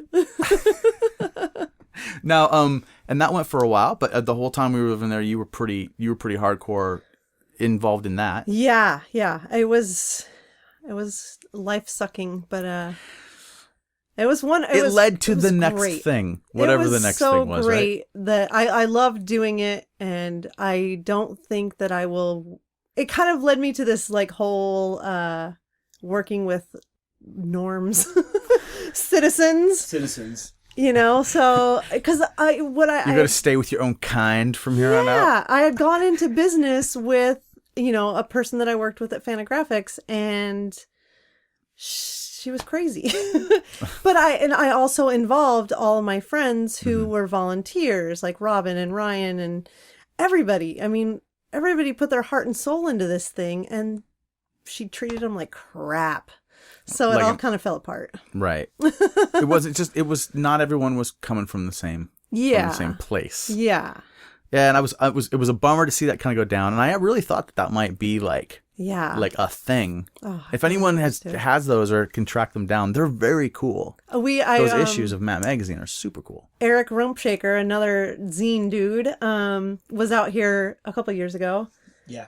And I told him about it, and he's like, "Oh, I'd love to see it, but all my copies are in storage." And we were wandering around, and we went to the Fantagraphic store in Georgetown, and there was one copy of the very first issue in like the bargain bin. Oh, yeah. And so I bought it for him and gave it to him, because I bet you, like, because I worked at Fanta at the time, I bet you Fanta had like boxes left over. Sure. So we lived there, and there was a resurgence in the hardcore scene.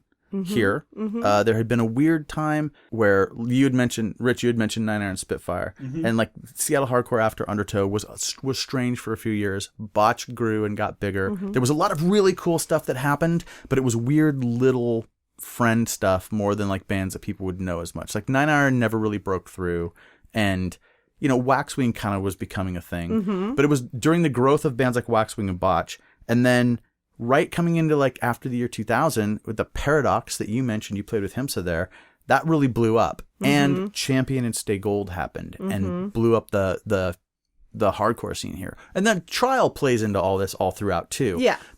Their LP came out. All these kids that were excited about that were then, all these young kids that were much younger than us were kind of the new hardcore scene. And we were all too busy watching Murder City Devils and well, exactly. But then we're Mouse. living in this house, and then bands are staying, and Aram is staying down there doing his record label. He was doing Anchor Records, and so you're doing the magazine. I'm doing Excursion Records. Aram's doing React. We're trying to set up screen printing presses in the basement. Yeah. It never worked. But there was always someone sleeping on the floor. Yeah. It was fantastic. Yeah. And we were like, that was like a rebirth of that, that kind of thing in my life. Because I had tried to go get a real job and do the things that I needed to do. Okay, I had my fun. I made this movie. Now I have to go knuckle under and like work now like, I have to get a real job. Work like an adult. Yeah. And it failed. So that period of time where we lived in that house was just a fantastic rebirth for me. And I'm very, I'm just very thankful that happened. Yeah, definitely. And was happy that you were willing to do that with me. And then you ended up moving out after, things only last so long. Yeah. And the magazine thing, when that started to go downhill, you needed to make changes. And then Bob Swift moved in, which brought in a whole other chapter into people's lives. Yeah. So then after that, Michael Ann bought this house that we're in right now, and she said, "All right, come back, get back in here. I'll take you." Yeah. And I said, we're bringing Bob. So we brought Bob along with. And then where did you go? I didn't go anywhere. But I didn't see you. Yeah. For a while. Yeah. Okay. Look, in the end, it comes, things come around. I was dating somebody who was kind of in the hardcore scene, but I tried to get my norm job, and you made the shot. You took the shot at normal. Yeah. Like I was like, I'm going to make this work, know? Which it doesn't work when you force things, so. Right, but you were gone for a while. And people... It was like, I don't know, 4 years. Yeah. Yeah. I mean, people noticed. Yeah. Oh, yeah. But everyone thought I had like moved or like had kids. I also like when I turned 30, like I got like unhealthy. Like it was just a downhill spiral after that. So and then, was there a reason for that? Was it veganism? Is that a hard question? Is that a hard question? I would never ever knock my time being vegan, but yeah, for me it was like I wasn't getting the right things that I needed in my life. My body was falling apart. And you were able to curtail that by changing your diet? Well, yeah, I mean I changed my diet. I slowly changed my diet over over the years. But yeah, a couple years ago, I finally gave in and started eating meat. I see. I mean, I'm not. Like, Nothing lasts forever. Don't I blame was me. like, I was vegetarian for 20 years. I was vegetarian longer than I was straight edge. Oh, So. you made a huge impact. You were vegetarian longer than you were straight edge. Hey, wait a minute. That we didn't touch on that. When did you stop being straight edge? It wasn't when the necklace blew up. No. It was long after that. Yeah, I don't think I stopped being straight edge till like 2004. After we were living in the house. Yeah, after we were living in the house. And then what was the event? Come on, that's 10 years of straight edge. No, it was 2005. More than 10 years of straight edge. Because my dad passed away, and the person that I was with started drinking before that. But then my dad passed away, and I realized that I wasn't going to be my dad. And that's kind of why I was straight edge, because I didn't want to turn out like my dad. But then I was like, I'm old enough now. I'm not going to turn out to be my dad, you know? So You definitely passed a lot of years where you could have laid that groundwork. Yeah. And so I was just like, I don't need to identify myself as straight edge. A lot of crazy things were happening in the straight edge scene. So it was like, do I really want to identify myself like that? Even though I love straight edge, it did the best for me. Like it was there when I needed it. And I would never, ever knock anybody for being straight edge. So, yeah. There's a lot of people that have been on the show that have had to answer this uncomfortable question from me. But I'm totally okay with the idea that I'm as okay as you can be with the idea that, I'm one of a handful of people that are still. Yeah. I'm 44 years old. You and right? Pettibone. This is going to be episode 23. So next episode is 24. And I have a guest lined up for episode 24. Oh, yeah. I wonder who that might be. Awesome. Speaking of a name. Yeah. So, but yeah, no, there's a handful of people out there, but it's, I get what you're saying. Yeah. I'm never going to say good. I know. But I'm not also going to be like, what did you do to me? Why did you Oh, stab come on. me in the back like you took it that way. Never. Did I ever say a mean word to you? No, never. Okay. I've rarely lashed out at anyone. You gotta be, only a couple people ever. For reasons of their own. But it's not that's just not my style. Yeah. I mean, So I what still don't what like day bars or anything. was the sellout? What was the first thing you drank? It was a beer. Oh wait, no, you smoked first, right? I smoked in high school. All girls smoke. Oh, I think that's the first time I've actually said that on this episode, this podcast. Really? Yes. I'm surprised that came out me. It's kind of died out. It's kind of died out for me, the whole all girls smoke thing. I mean, it told you may be true. that he has a theory that all girls smoke, right? They did at one time. Yeah. They- I yeah. smoked in high school. No. Is that the first time you heard this theory? No. But that Dave has always it's said been it? a theory of mine or from Carrie. Oh no! This is the first time. This is the first time you've heard it, because this is important to anyone that knows me that's listening to this, that has heard me say this over the years. What I just witnessed you do is how this thing happened. Like Carrie said the all girls smoke thing to you, and you were like, "Oh no!" At some point, yeah. And there was no question in your mind. It was like a total knowledge of your experience on Earth. Yeah. And that is how it first came about. I believe I was talking to Ron Gardapi, and he was complaining about a lady that he knew, that we both knew, and he was like kind of weighing the pros and cons, and he was like, dude, but she smokes. And I said, all girls smoke. And it was the first thing that came to me, like, boom. But the look of like realization of like dawning understanding on his face. And he went, all girls smoke. And so it doesn't even matter to me whether it's true. It's just kind of, whatever I see someone react to hearing it the way you just did, of like, oh, well, yeah. Do people think otherwise? Yeah. Just as long as my insurance never hears. So this. basically you smoked, and then Yeah, but not. I didn't really smoke. you didn't sell out with a cigarette. Oh no, never. Did you drink a beer? I think I just drank a beer, And I think I did it like... Because I like to do this to him whenever I can. You know, Bill Baker sold out with Zima. Yeah. Gross. Yes, Dave, I know that. I love you, Bill.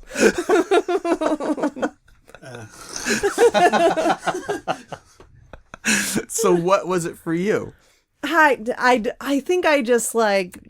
It Drank whatever will was bother there. me a little bit that this wasn't even important enough to you to know what to remember. it was. It wasn't important to me at all. And like, I think I went to Vegas for my 30th birthday and like, I don't know how to drink. I don't know what drinks are. I don't know what they put in them. And I remembered that my mom drank Greyhounds. So I was like, I'll have a Greyhound. Wait, but that wasn't the first one? No, that was in Vegas. That was probably the first time I ordered a drink. All right. That would have been an acceptable answer. I wouldn't have known the difference. Right. When you're reconstructing history, you can do stuff like that. When people hear Not good at that. When people hear this podcast, they're hearing mostly the truth. Yeah. We've told mostly the truth today. We've left out a couple of names. Yeah. Some events, whatever. There's some legitimate criminal activity that we witnessed. We haven't even talked about. Oh, wow. Did I just block criminal activity out? No, we just never got around to Okay. the Drew Barrymore hunt. Oh, I was driving down the hill and I looked at the lovely place. I don't want to incriminate myself. A group of us one night, for no reason that can be explained in any way that would make sense to anyone, invaded a hotel and ran around in it, like in the stairwells, trying to find Drew Searching Barrymore. for Drew Barrymore. Because we had heard that she was staying in that hotel. And we didn't leave until someone had tagged the carpet on the top floor, maybe. maybe. I don't know. I think that might have happened. I may have done something like that in my For Drew past. Barrymore? But tagging Just for fun. Not even like knowing a star was staying there. Well, Just because like, let's do Drew this. Barrymore had come to the show there was a yes. at the Velvet Elvis. There was a show at the Velvet Elvis. She actually bought a demo tape from Jayhawker, Yeah. Bill Baker's band. Yes. But she Was she going out with a guy from Hole at the time? yeah. Yes. Yeah. I had MTV, I knew. But the thing about it that was surprising is that running around in the hotel, just being stupid kids, just being 20-somethings, but whatever, Invincible. children, invincible, was one thing. But it was once someone actually with a big, fat, thick pen wrote "Drew, where are you?" or whatever it was in the carpet. Like that was when all of a sudden it got real, It's like, and then oh, we needed to we better escape. go. We need to escape. Oh my God! Someone with us just did like legitimate damage. Meantime, we were need like to go. yelling down the hallways, like, Drew! Like poor people. Like, yeah, like maybe the hotel was empty. Because no one ever saw us. Well, this is the thing too. I think we really wanted to be chased. It was just dumb. Like there Yeah. needed to be a bigger adventure than it Yeah, was. So yeah. you think you're on a big adventure, and then you know, Yeah. New York City for me. just anywhere you go in New It York. was just a whole island of what to do. What's around this corner? Right. The funny thing is, for you and I, this is a fun story to remember. Oh yeah, that's right. We did that thing. You're just like, God, this is their idea of fun. This is Straight edge Tuesday. kids version of fun. This is Tuesday But- for a New Yorker. Well, the thing about it is, though, is that anything more legitimately bad, I'm just not going to talk about. That's I'll find out later. exactly. If there was anything, I mean, you know, there were things now and then. Okay, so then you go to New York. Somehow you leave again. Yeah, well, Are we missing any event? Any major like? Yeah, I mean, well, so probably in like, I don't know, 2008, 2009, I finally break up with this person and like become friends again with people that I kind of blocked out of my life Right. for no good reason You at took all. some time out. And I jumped right back into the hardcore scene and started going to shows again. And Because it was there for you. yeah. Okay. Yeah. And then I'm just like, oh my 'Cause God, I missed it. There's Carrie again. And then the same people were there anyway. Yeah, So, yeah. well, no, some new, some old. I mean, some old were gone, and some Yeah. new ones that maybe you didn't know. Yeah. You might have met. I don't know. Yeah. But how do you get to New York? So, Did you try to snatch her away? no. No. So he starts does a show announcement that he's doing an Undertow reunion. Unbroken. Unbroken, sorry. I never got to do an Undertow show. Stop, okay. So he announces that he's doing an Unbroken reunion show. And I was like, I want to go to that. And Jesuit indecision. yeah. But at the time, I want to go see Unbroken. And the show was sold out by the time I heard it. My work was going to send me to New York at the same time. So I was like, cool, I want to go. And I get a hold of him because I find out he's putting on the show. I was like, is this the same Rich Hall from back in the day? Oh, is this the same Carrie Whitney? He's like, yeah. And he is like, oh, I'll put you on the pay list. Wait, hold on a second. It was sold out. Yeah. I'll put you on the pay list? Yeah, So- to pay. We basically mutually agreed that we knew each other from, like, oh yeah, you did the zine, you did photographs. I love all that stuff. I know who you are. It's cool. Yeah, we know that we have friends in common. You know, we're both in it, you know. But it was sold out. I was like, look, all I can do. Everybody's contacting you for hookups. I mean, this is like one of the biggest shows I've ever done. And all I can do was, at the time, was I could put you onto the pay list. I can get you in that way. It's cool. It's the cool way to get in. That's all I can do. So you still have to pay to get into the show, but you can get in. Yeah. Well, that's fine. Yeah. Right. Yeah, I was good. What's the problem? I was good with that. What's the problem? Nudge, nudge. I was totally good with that. And then I didn't go to New York for work, so I said I couldn't go. Let's rewind. Oh, so we started talking. We Right. started talking After a that, lot. So even though this thing doesn't happen, it connects you two. yeah, like we're in between like me canceling. I stalk him on Facebook, you know. Same. See, you know, you like robots, you do art, like blah blah blah, you know. So we started Wait, talking. so you guys were secretly stalking each other at the same time? Yeah. But we made it known. Like weird. you're looking around one corner and you can't see her because she's on the other side, looking around the other corner for you? Pretty much. Okay, cool. So then we actually like start talking and emailing each other and talking on the phone and whatever. And then don't go to New York. And then so I was like, well, and he was kind of bummed. I was like, well, what if I come for your birthday? Because his birthday was May 13th. Yeah. And so he was like, okay. At this point, we were talking on the phone. Like you guys knew. Yeah. You were kind of like, all right. We Yeah. were adults. Yeah. We're adults talking everything through, like We had a lot in common. So 3-hour conversations on the phone. Yeah. Okay. Um, We were adults, you know. We were just like laying on the floor talking on the phone for 3 hours. Yeah. Pretty much. Pretty much. Up in my parents' room, twirling my hair, talking to Carrie. They're yelling up, get off the phone. Mom, I'm on the phone, damn it. Yeah, she picked Don't up come in. she picked up the extension Yeah. to like make a call. Yeah. Okay, it's great. It's not Matt Pike. I can't know. Nate Newton's not coming on tour today. No. My mom was heavily involved in me booking shows. Oh, okay. Anyway, because they all stayed at your house. they all stayed at my house too. Yeah. But we were talking Yeah. at length Mm-hmm. for a length of time. So then I decided that I'll go to New York for his birthday. So she couldn't come to the show. I was bummed, but I think if she did come to the show, it wouldn't work out the way it did. Sure. Because it's a huge, giant show of 1,000 people. You had to have your mind somewhere else. Yeah. Yeah, definitely that weekend. Yeah. She's like, what if I come? I'm like, yeah, I have plans on my birthday. I got tickets to Deftones, Dillinger Escape Plan. You said I have a ticket to Dillinger. I have a ticket for myself. I can meet you after. I can put you on the pay list. I can put you on the playlist. And he was like, and it's sold out. And I was like, oh, I can get a ticket.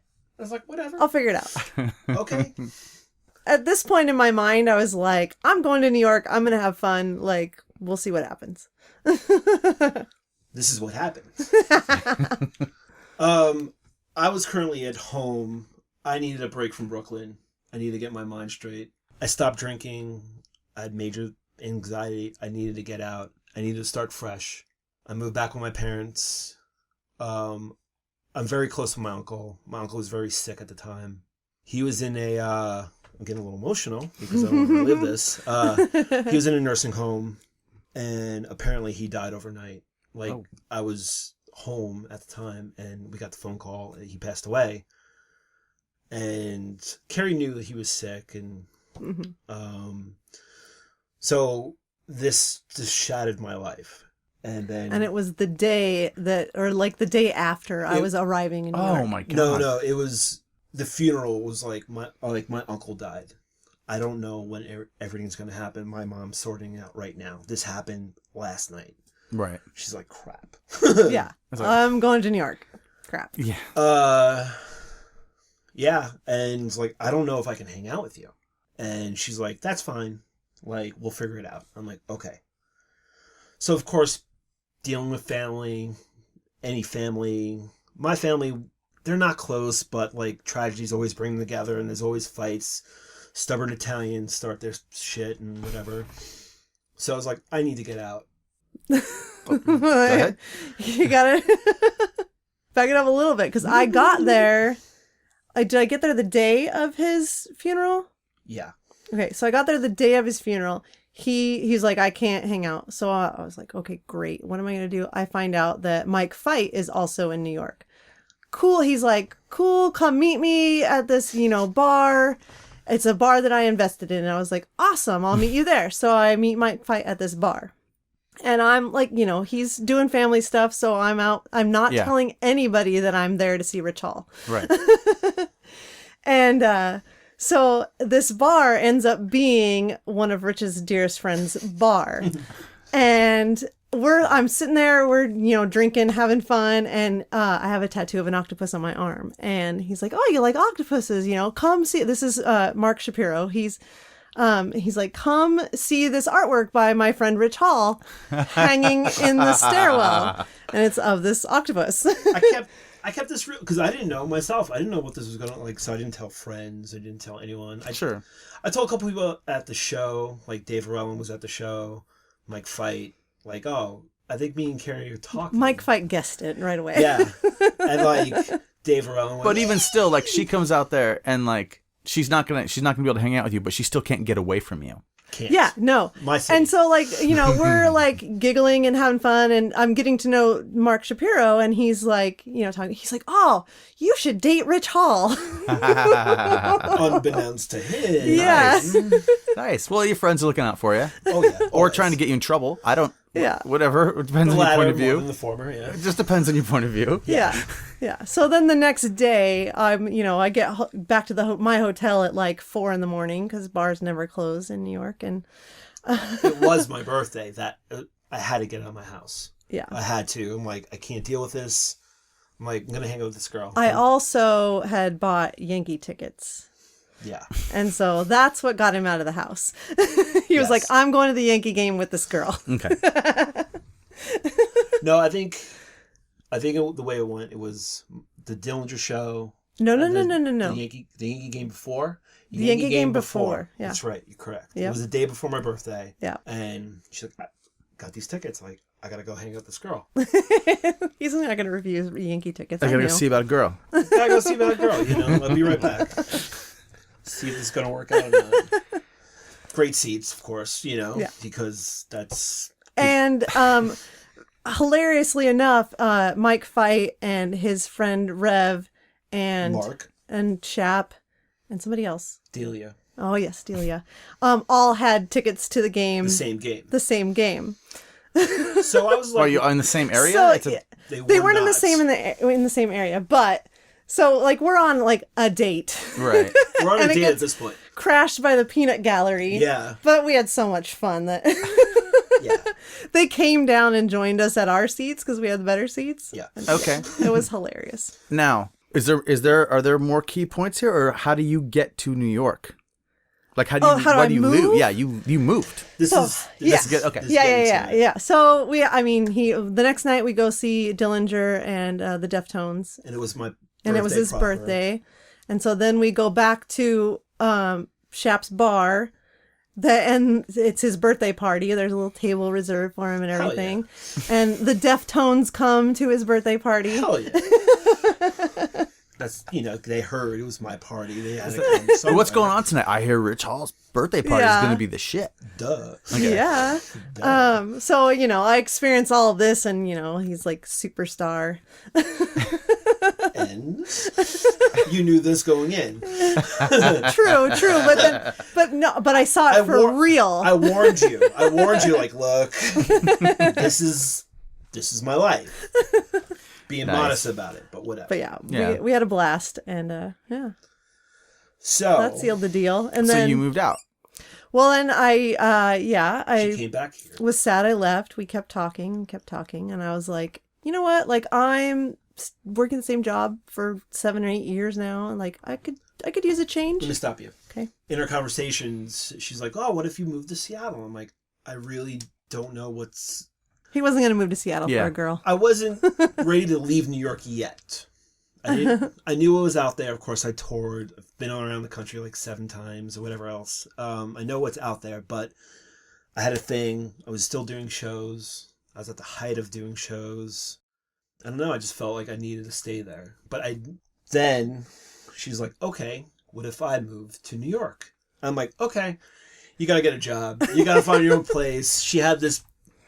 You're like, you come to New York, I'll put you on the pay list. I'm just going to keep doing this joke. Yeah. Yes, that's what he did. And I mean, in all fairness, that was like, you know, if you're going to do this, you got to do it, you know. Yeah, you got to do it. I'm already established. I'm not taking care of you out here. I don't know where this is going to lead. I hear that works. Yeah. Okay. Obviously. Duh. So I, start looking for jobs out there, and I get a job interview. I go back out to visit. He had moved out of his parents and got an apartment. And he had just moved into the apartment. Yeah. That weekend. And I had a job interview. I got the job. She brought me IKEA furniture hardware. When he moved, they lost all the hardware. So I went to IKEA and got him. Nice. For the specific bed that I did have. And I was like, all right, this girl's cool. She was like she was the parts that put it all together for you. She's the parts of my bed. What? I was trying to keep it a little classy. So yeah, and he was like, still worried. Like I had a giant dog, and was gonna move out there with him, and oh, my boy. Mm-hmm. And so he was like, well, you can stay with me until you find your own place. Because he wasn't ready to move in with me or whatever at that point. And I was like, well, if I come stay with you, I'm not leaving. Then I was like, fine, would you like to be my girlfriend? She said yes. I was like, fine. I guess I just wore him down. Okay. So you wore him down. So then I started my job in the middle of July, and he flew out here to move me, and we traveled cross country, 6 which days. is always a test of any relationship. Mm-hmm. Yeah, in 6 days, I was like, okay, this is good. This is cool. About a couple of months later, I was just like, this is the girl I want to marry. And Matt Miller, who took our wedding photos, I saw him the night of a Converge show, and I was like, I'm going to marry this girl. You have to be the wedding photographer. And he was like, okay. Sure. Okay. And then that following December, I popped a question at my parents' house. Yep. Underneath the Christmas tree. It's about 5-6 months after you've been there? Yeah. But usually people would criticize moving too fast. Yeah. We're adults. We've had so many conversations. There's only so much time left. Right. There's that. No, absolutely. You've done all this before. Yeah. We've done this before. Flown out to other lands to see if we were compatible with other people, yeah. But it didn't work. And I was like, yeah, this is the girl. This is, the one. Yeah. And then I proposed to her. And then we lived for another 6 months? 6-7 months. Oh, I guess we left in August, so 8 months. Yeah, 8 months in New York. And so you were just out there for just more than a year? Yep. And then came back? Mm-hmm. Uh-oh, what happened there? There's an It was all... I wasn't ready to leave New York. She was having our New York Sex and the City stuff thing. I don't know. You had some other ladies you were meeting for I hadn't for fully drinks explored and New York. desserts? I loved every single person that I met there. I had I was having a good time. For me, being a lifetime New Yorker, only living in California once before, I saw the other side. I saw The Other Side with her. I loved it. I wanted that. You know, I'm like, there's a lot of stuff going on when I was doing shows, you know, competing. Blogs were doing shows, and they had all this, like, blank check for these bands, so the bands went to that. And the small town mom and pop promoter was getting pushed out, but there's a lot of loyalty, and people still... I still did the shows that I wanted, because that's what I did. I didn't do shows because, like, oh, X band is popular with Y crowd. Right. But I was doing it for a while, and I was like, look, I need a break from this. And I think that last year was like my bucket list of shows, like 3 Rorschach shows, a Kiss a Goodbye show. Oh, I don't even know. Refused Secret show. The first Secret show they did when they reunited.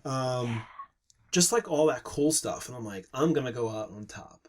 And like we talked about it, and that August I was like, okay, I can end anytime. I'm ready. And she's like, okay. Yeah, my job at MTV was like I was a freelancer, so and they weren't gonna need me till like September, and I was like, well, I can't go, you know, a month and a half without a job. No, it was like 3 months or something like that. It was some long amount of time that wasn't working. You know, I couldn't. So I was like, all right, we might as well move. And then my job at MTV got crazy because I went into contract battles with Dish. Yeah. And I was working like 17-hour days and still Right, before- packing stuff and trying to move. After you had decided to leave, then all of a sudden it changed. Oh boy. Yeah. That's a common story, it seems like. And then we decided, we were like, we have everything that we need. We had the dog. We had our stuff to live. We had our stuff in storage, where the moving company was like, yeah, just give us a address and we'll ship it to you. All right. Whenever you're ready. Whenever so you're we'll ready. hang on to your crap. Oh, okay. Sure. Okay. So we left with no plan, we were going to go live with my mom. So we just in had it Oregon. with us. Yeah, but we took like a month to drive across the country. Oh, that's cool. Yeah, it was awesome. Yeah. Except there was thunderstorms. We were going to camp. Like, we brought a brand new tent and all this stuff. I don't camp. So I was like, okay. And then it was a thunderstorm every night. And my poor pup was like hating it. Shredded. Couldn't do it anymore. But once we got out west, I was very nervous because I'm very punctual. I'm like, oh my God, we got to get here and all this and done. And then once we hit Denver, I had altitude sickness. It was like somebody was like, calm down, boom. Yeah, a higher power just like struck me down. Like, you're in the West now. Chill Enjoy out, it. man. Yeah, chill Start out. moving at dude. that speed. The dude came from the heaven and like, dude, you Chill out, man. Yeah.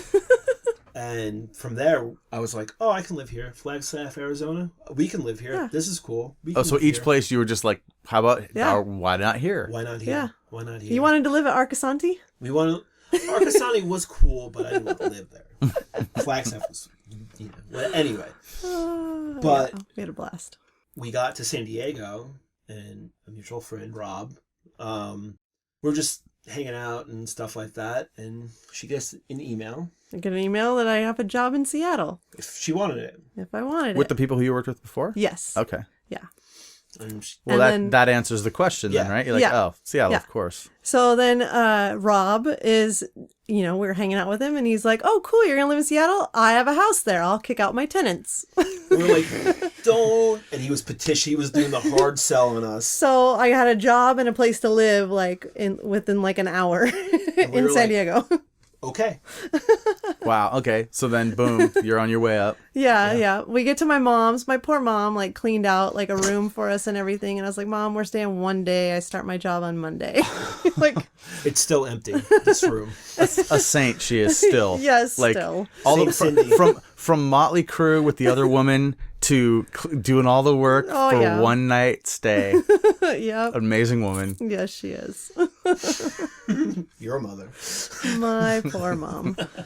But yeah, so then we're back. And then we're back. And then the next thing I know, I'm coming to your wedding.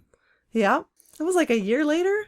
A year later, 9 months later. Yeah. Yeah, you know how decided- time goes, though. I know. Especially now, it's like, Yeah. oh, wait, look, they're here. Oh, you they're went getting to, you married. went to my wedding yesterday. It feels like it. Yeah. Totally. I got to put some of those photos up. Or do you have the box photography thing you did, the still shots that you then made into animation? Oh yeah. Is that still up online? I have it. I will send you a link. I want to link it. If you don't, but you don't have it up online? The video is up, not the singles. Right. There's like 3,000 of them. Right, but the video where it almost looks like animation is fantastic. Yeah. And what's fun about it is that you are kind of like a constant moving Oh yeah, I'm thing a throughout smile it. booth hog. Right. Oh, that's what it is. Smile booth. I didn't know what to call it. So I was like, the box thing you did. Smile booth. But that video is cool, and I'll if I can, I'll link that to the blog page too. Okay.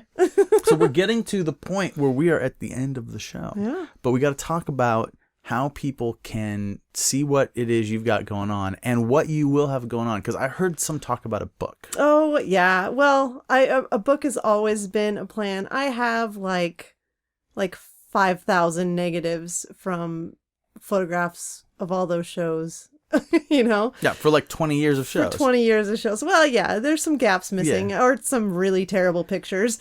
But I eventually want to put them all together and do a book, but now I'm scanning them and putting them on my website. And what is your website? How can people go find it? My website is carriewhitneyphotography.com. It's really long. carriewhitneyphotography.com. But you know what? I'll link it on the blog page. So if you go to the blog page of nobodysnose.com for this episode, it's right up near the top. You can click it, go right to it. You don't have to worry about spelling it right or anything. And I'm trying to do like a nice library of photographs over time. And cool. I've seen it. There's a lot of stuff up on there already. There's a lot of stuff up there already. Now, do you have Twitter? I do, but I never use it. Instagram? I do have Instagram, but it's mostly pictures of Lulu. Well, what we'll do is we'll take all the different types of social media stuff that you have and we'll put links on it for anything you want people to be able to see. Yeah, do my photography Facebook. Don't do my Instagram. Okay. Well, we'll do that. But people go there and you can see the stuff she wants to see. And then if you really wanted to try to find the other stuff, you could always do that. What else do we need people to know? I don't know.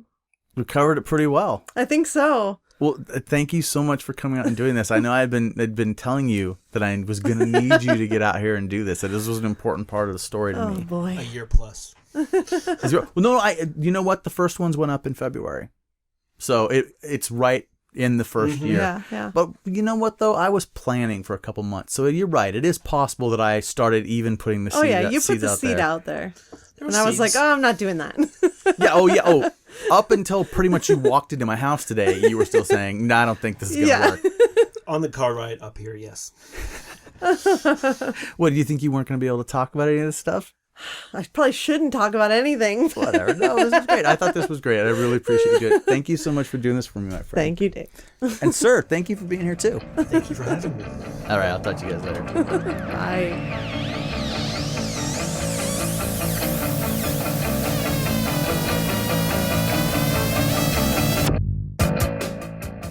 All right, another episode in the can, as they say. Well, someone says that. I don't know. Maybe I won't get in the habit of saying that. I was really looking forward to doing this interview from the moment I came up with the idea for this show. I knew Carrie was going to be someone I had to get in here and talk to, and I was thrilled the way it went. I hope you guys enjoyed it. Let's do some corrections really quickly, because I think there are a couple. Not really corrections so much as just more like verifying things. Checking what our info was. So we talked about the movies Grease, Xanadu, Breakin', and Beat Street. I said I thought those movies were 5 years apart, if not more. Here's how it breaks down. Grease was released in 1978, Xanadu 1980. I would have guessed that wrong. I would have thought Xanadu was in the 70s. Breakin' and Beat Street were both 1984, in that little breakdance craze. So yeah, the distance between Grease and Beat Street and Breakin' is 6 years. A little bit less for Xanadu. So, and I think that Xanadu was the one that she was talking about, so 4 years. But yeah, to me, things in that period of time do seem pretty close together, but I don't know. That's a pretty big gulf between those movies. The only other thing is we talked about the band Shift, and we refer to it gets referred to as Major Label Shift in the episode. There was a discussion about what years those were. I said I felt that it was 97, and there was some talk that it might be 99 or 2000. Shift's releases on Columbia Records. These are the records that came out that they were touring and supporting. were in 1997 and 1998. And we would have been talking about the period after their first major label release. So that's 1997. So the other Shift records that we would have been familiar with them from touring on were in the couple years prior to that. So it's not like nya nya or anything like that. But yeah, not 99 and 2000. That was just really another era. It was the end of this era. So that's basically it. Check the blog page. I put up some fun stuff. Rich and Carrie's wedding box video thing. I can't even remember. Smile box? I can't even remember what we called it. That's edited together with some music, and it's all the different pictures from a ton of different people that get mentioned in this episode. I'm in there. Carrie's in like everything, dancing like a fool. It's worth watching. Definitely check that out. A few other things I wanted to touch on real quick. I was on another podcast. I was on episode number 54 of a podcast called Word on the Street. It's a podcast run by a guy named Alexander Zimmerman, also known as The Zim, local dude. He's really big into discovering what's going on in local music in the Northwest. We had a nice conversation. It was very well done. I enjoyed it. I had never met the guy, and I felt like I've known him for years. And we figured out that we should have known each other for years. We were literally like just crossing paths in the same city for like 2 decades. And so that was a cool conversation. His podcast is very cool, very diverse. Rather than talking to people he has known for a long time, he's talking to people in many cases that he's never met at all. I showed up at his house never having seen his face and sat down and started talking. It was great. So check out what he does. He also does some cool YouTube stuff. I mean, he's got a whole thing going on. He's playing music with a band. He's got YouTube stuff going on. He's doing video journal stuff. I love it. It's a constant and it's constantly cool. So check his stuff out. I'll put some links to it on the blog page for this episode. So Word on the Street podcast, check it out. And the other thing I was going to say is, you know what, as I'm recording this, the end of this episode, it is the end of 2015. It's just before Christmas. I don't want to date this too badly, but this is the 23rd episode of the podcast, and I had one check-in episode. So basically that's 24 episodes this year since we started. And I've had such a great time doing this, and I've loved the feedback that I've gotten, and seeing the show grow and more people listen to it is exciting. I hope that continues. This is a plea. Please go give us that 5-star rating on iTunes. It's a huge deal. You don't have to write anything, but if you did want to write something, that's cool too. That is so helpful. And, check out all the stuff that we're doing on nobodiesknows.com. There's different articles. There's a new podcast. There's an ad for it at the very end of this episode. Listen all the way through the end and you'll hear it. Yeah, and there's going to be more. There's going to be more and more stuff. Okay, I'm going to let you guys go. Have a great new year. Or if you're listening to this a week from now, have a great 2016, or if you listen to it way in the future, I'm lucky that people are still paying attention, and thank you for listening to this episode. If we are in the future, hopefully a lot more have come and amazing things have happened. All right, thanks everybody. Till next time. This podcast is a product of the Nobody's Knows Podcast Network. Executive producers David R. Larson and K. Drake Streetman. Music for this episode provided by Polymorph from the record Artifacts, Demos, and Debris.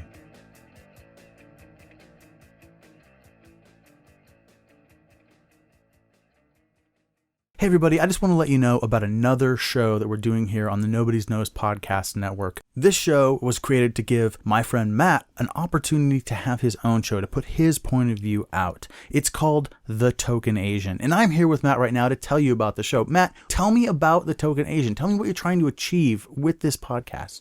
What I'm trying to do is to help the many of people out there that need help. And so you really think of this as a self-help type show? You're giving advice mostly to people? Well, it's not self-help. I will be helping those people, so it's more like a hands-on type of thing. Isn't it true that it's really just you getting high and me trying to make you have a conversation? Well, potato, thumb in the ass. Who knows?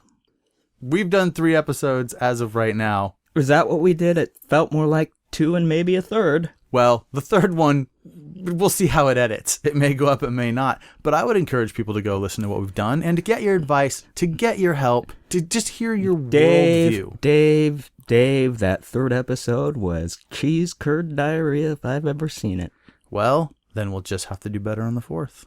We'll have to push it. Push it where? Through the yellow lens. This is the point where I'd tell you where to tune in to hear The Token Asian, but you can just listen to it whenever you want. Just go to the Token Asian link under podcasts. Convenience is the key, as Ian Mackay would say. Function is the key.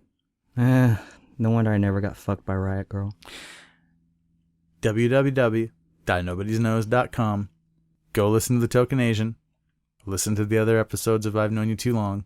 Because he's Asian and he's token. See what else we've got coming down the line. He's yellow and he's poking. An ear near you.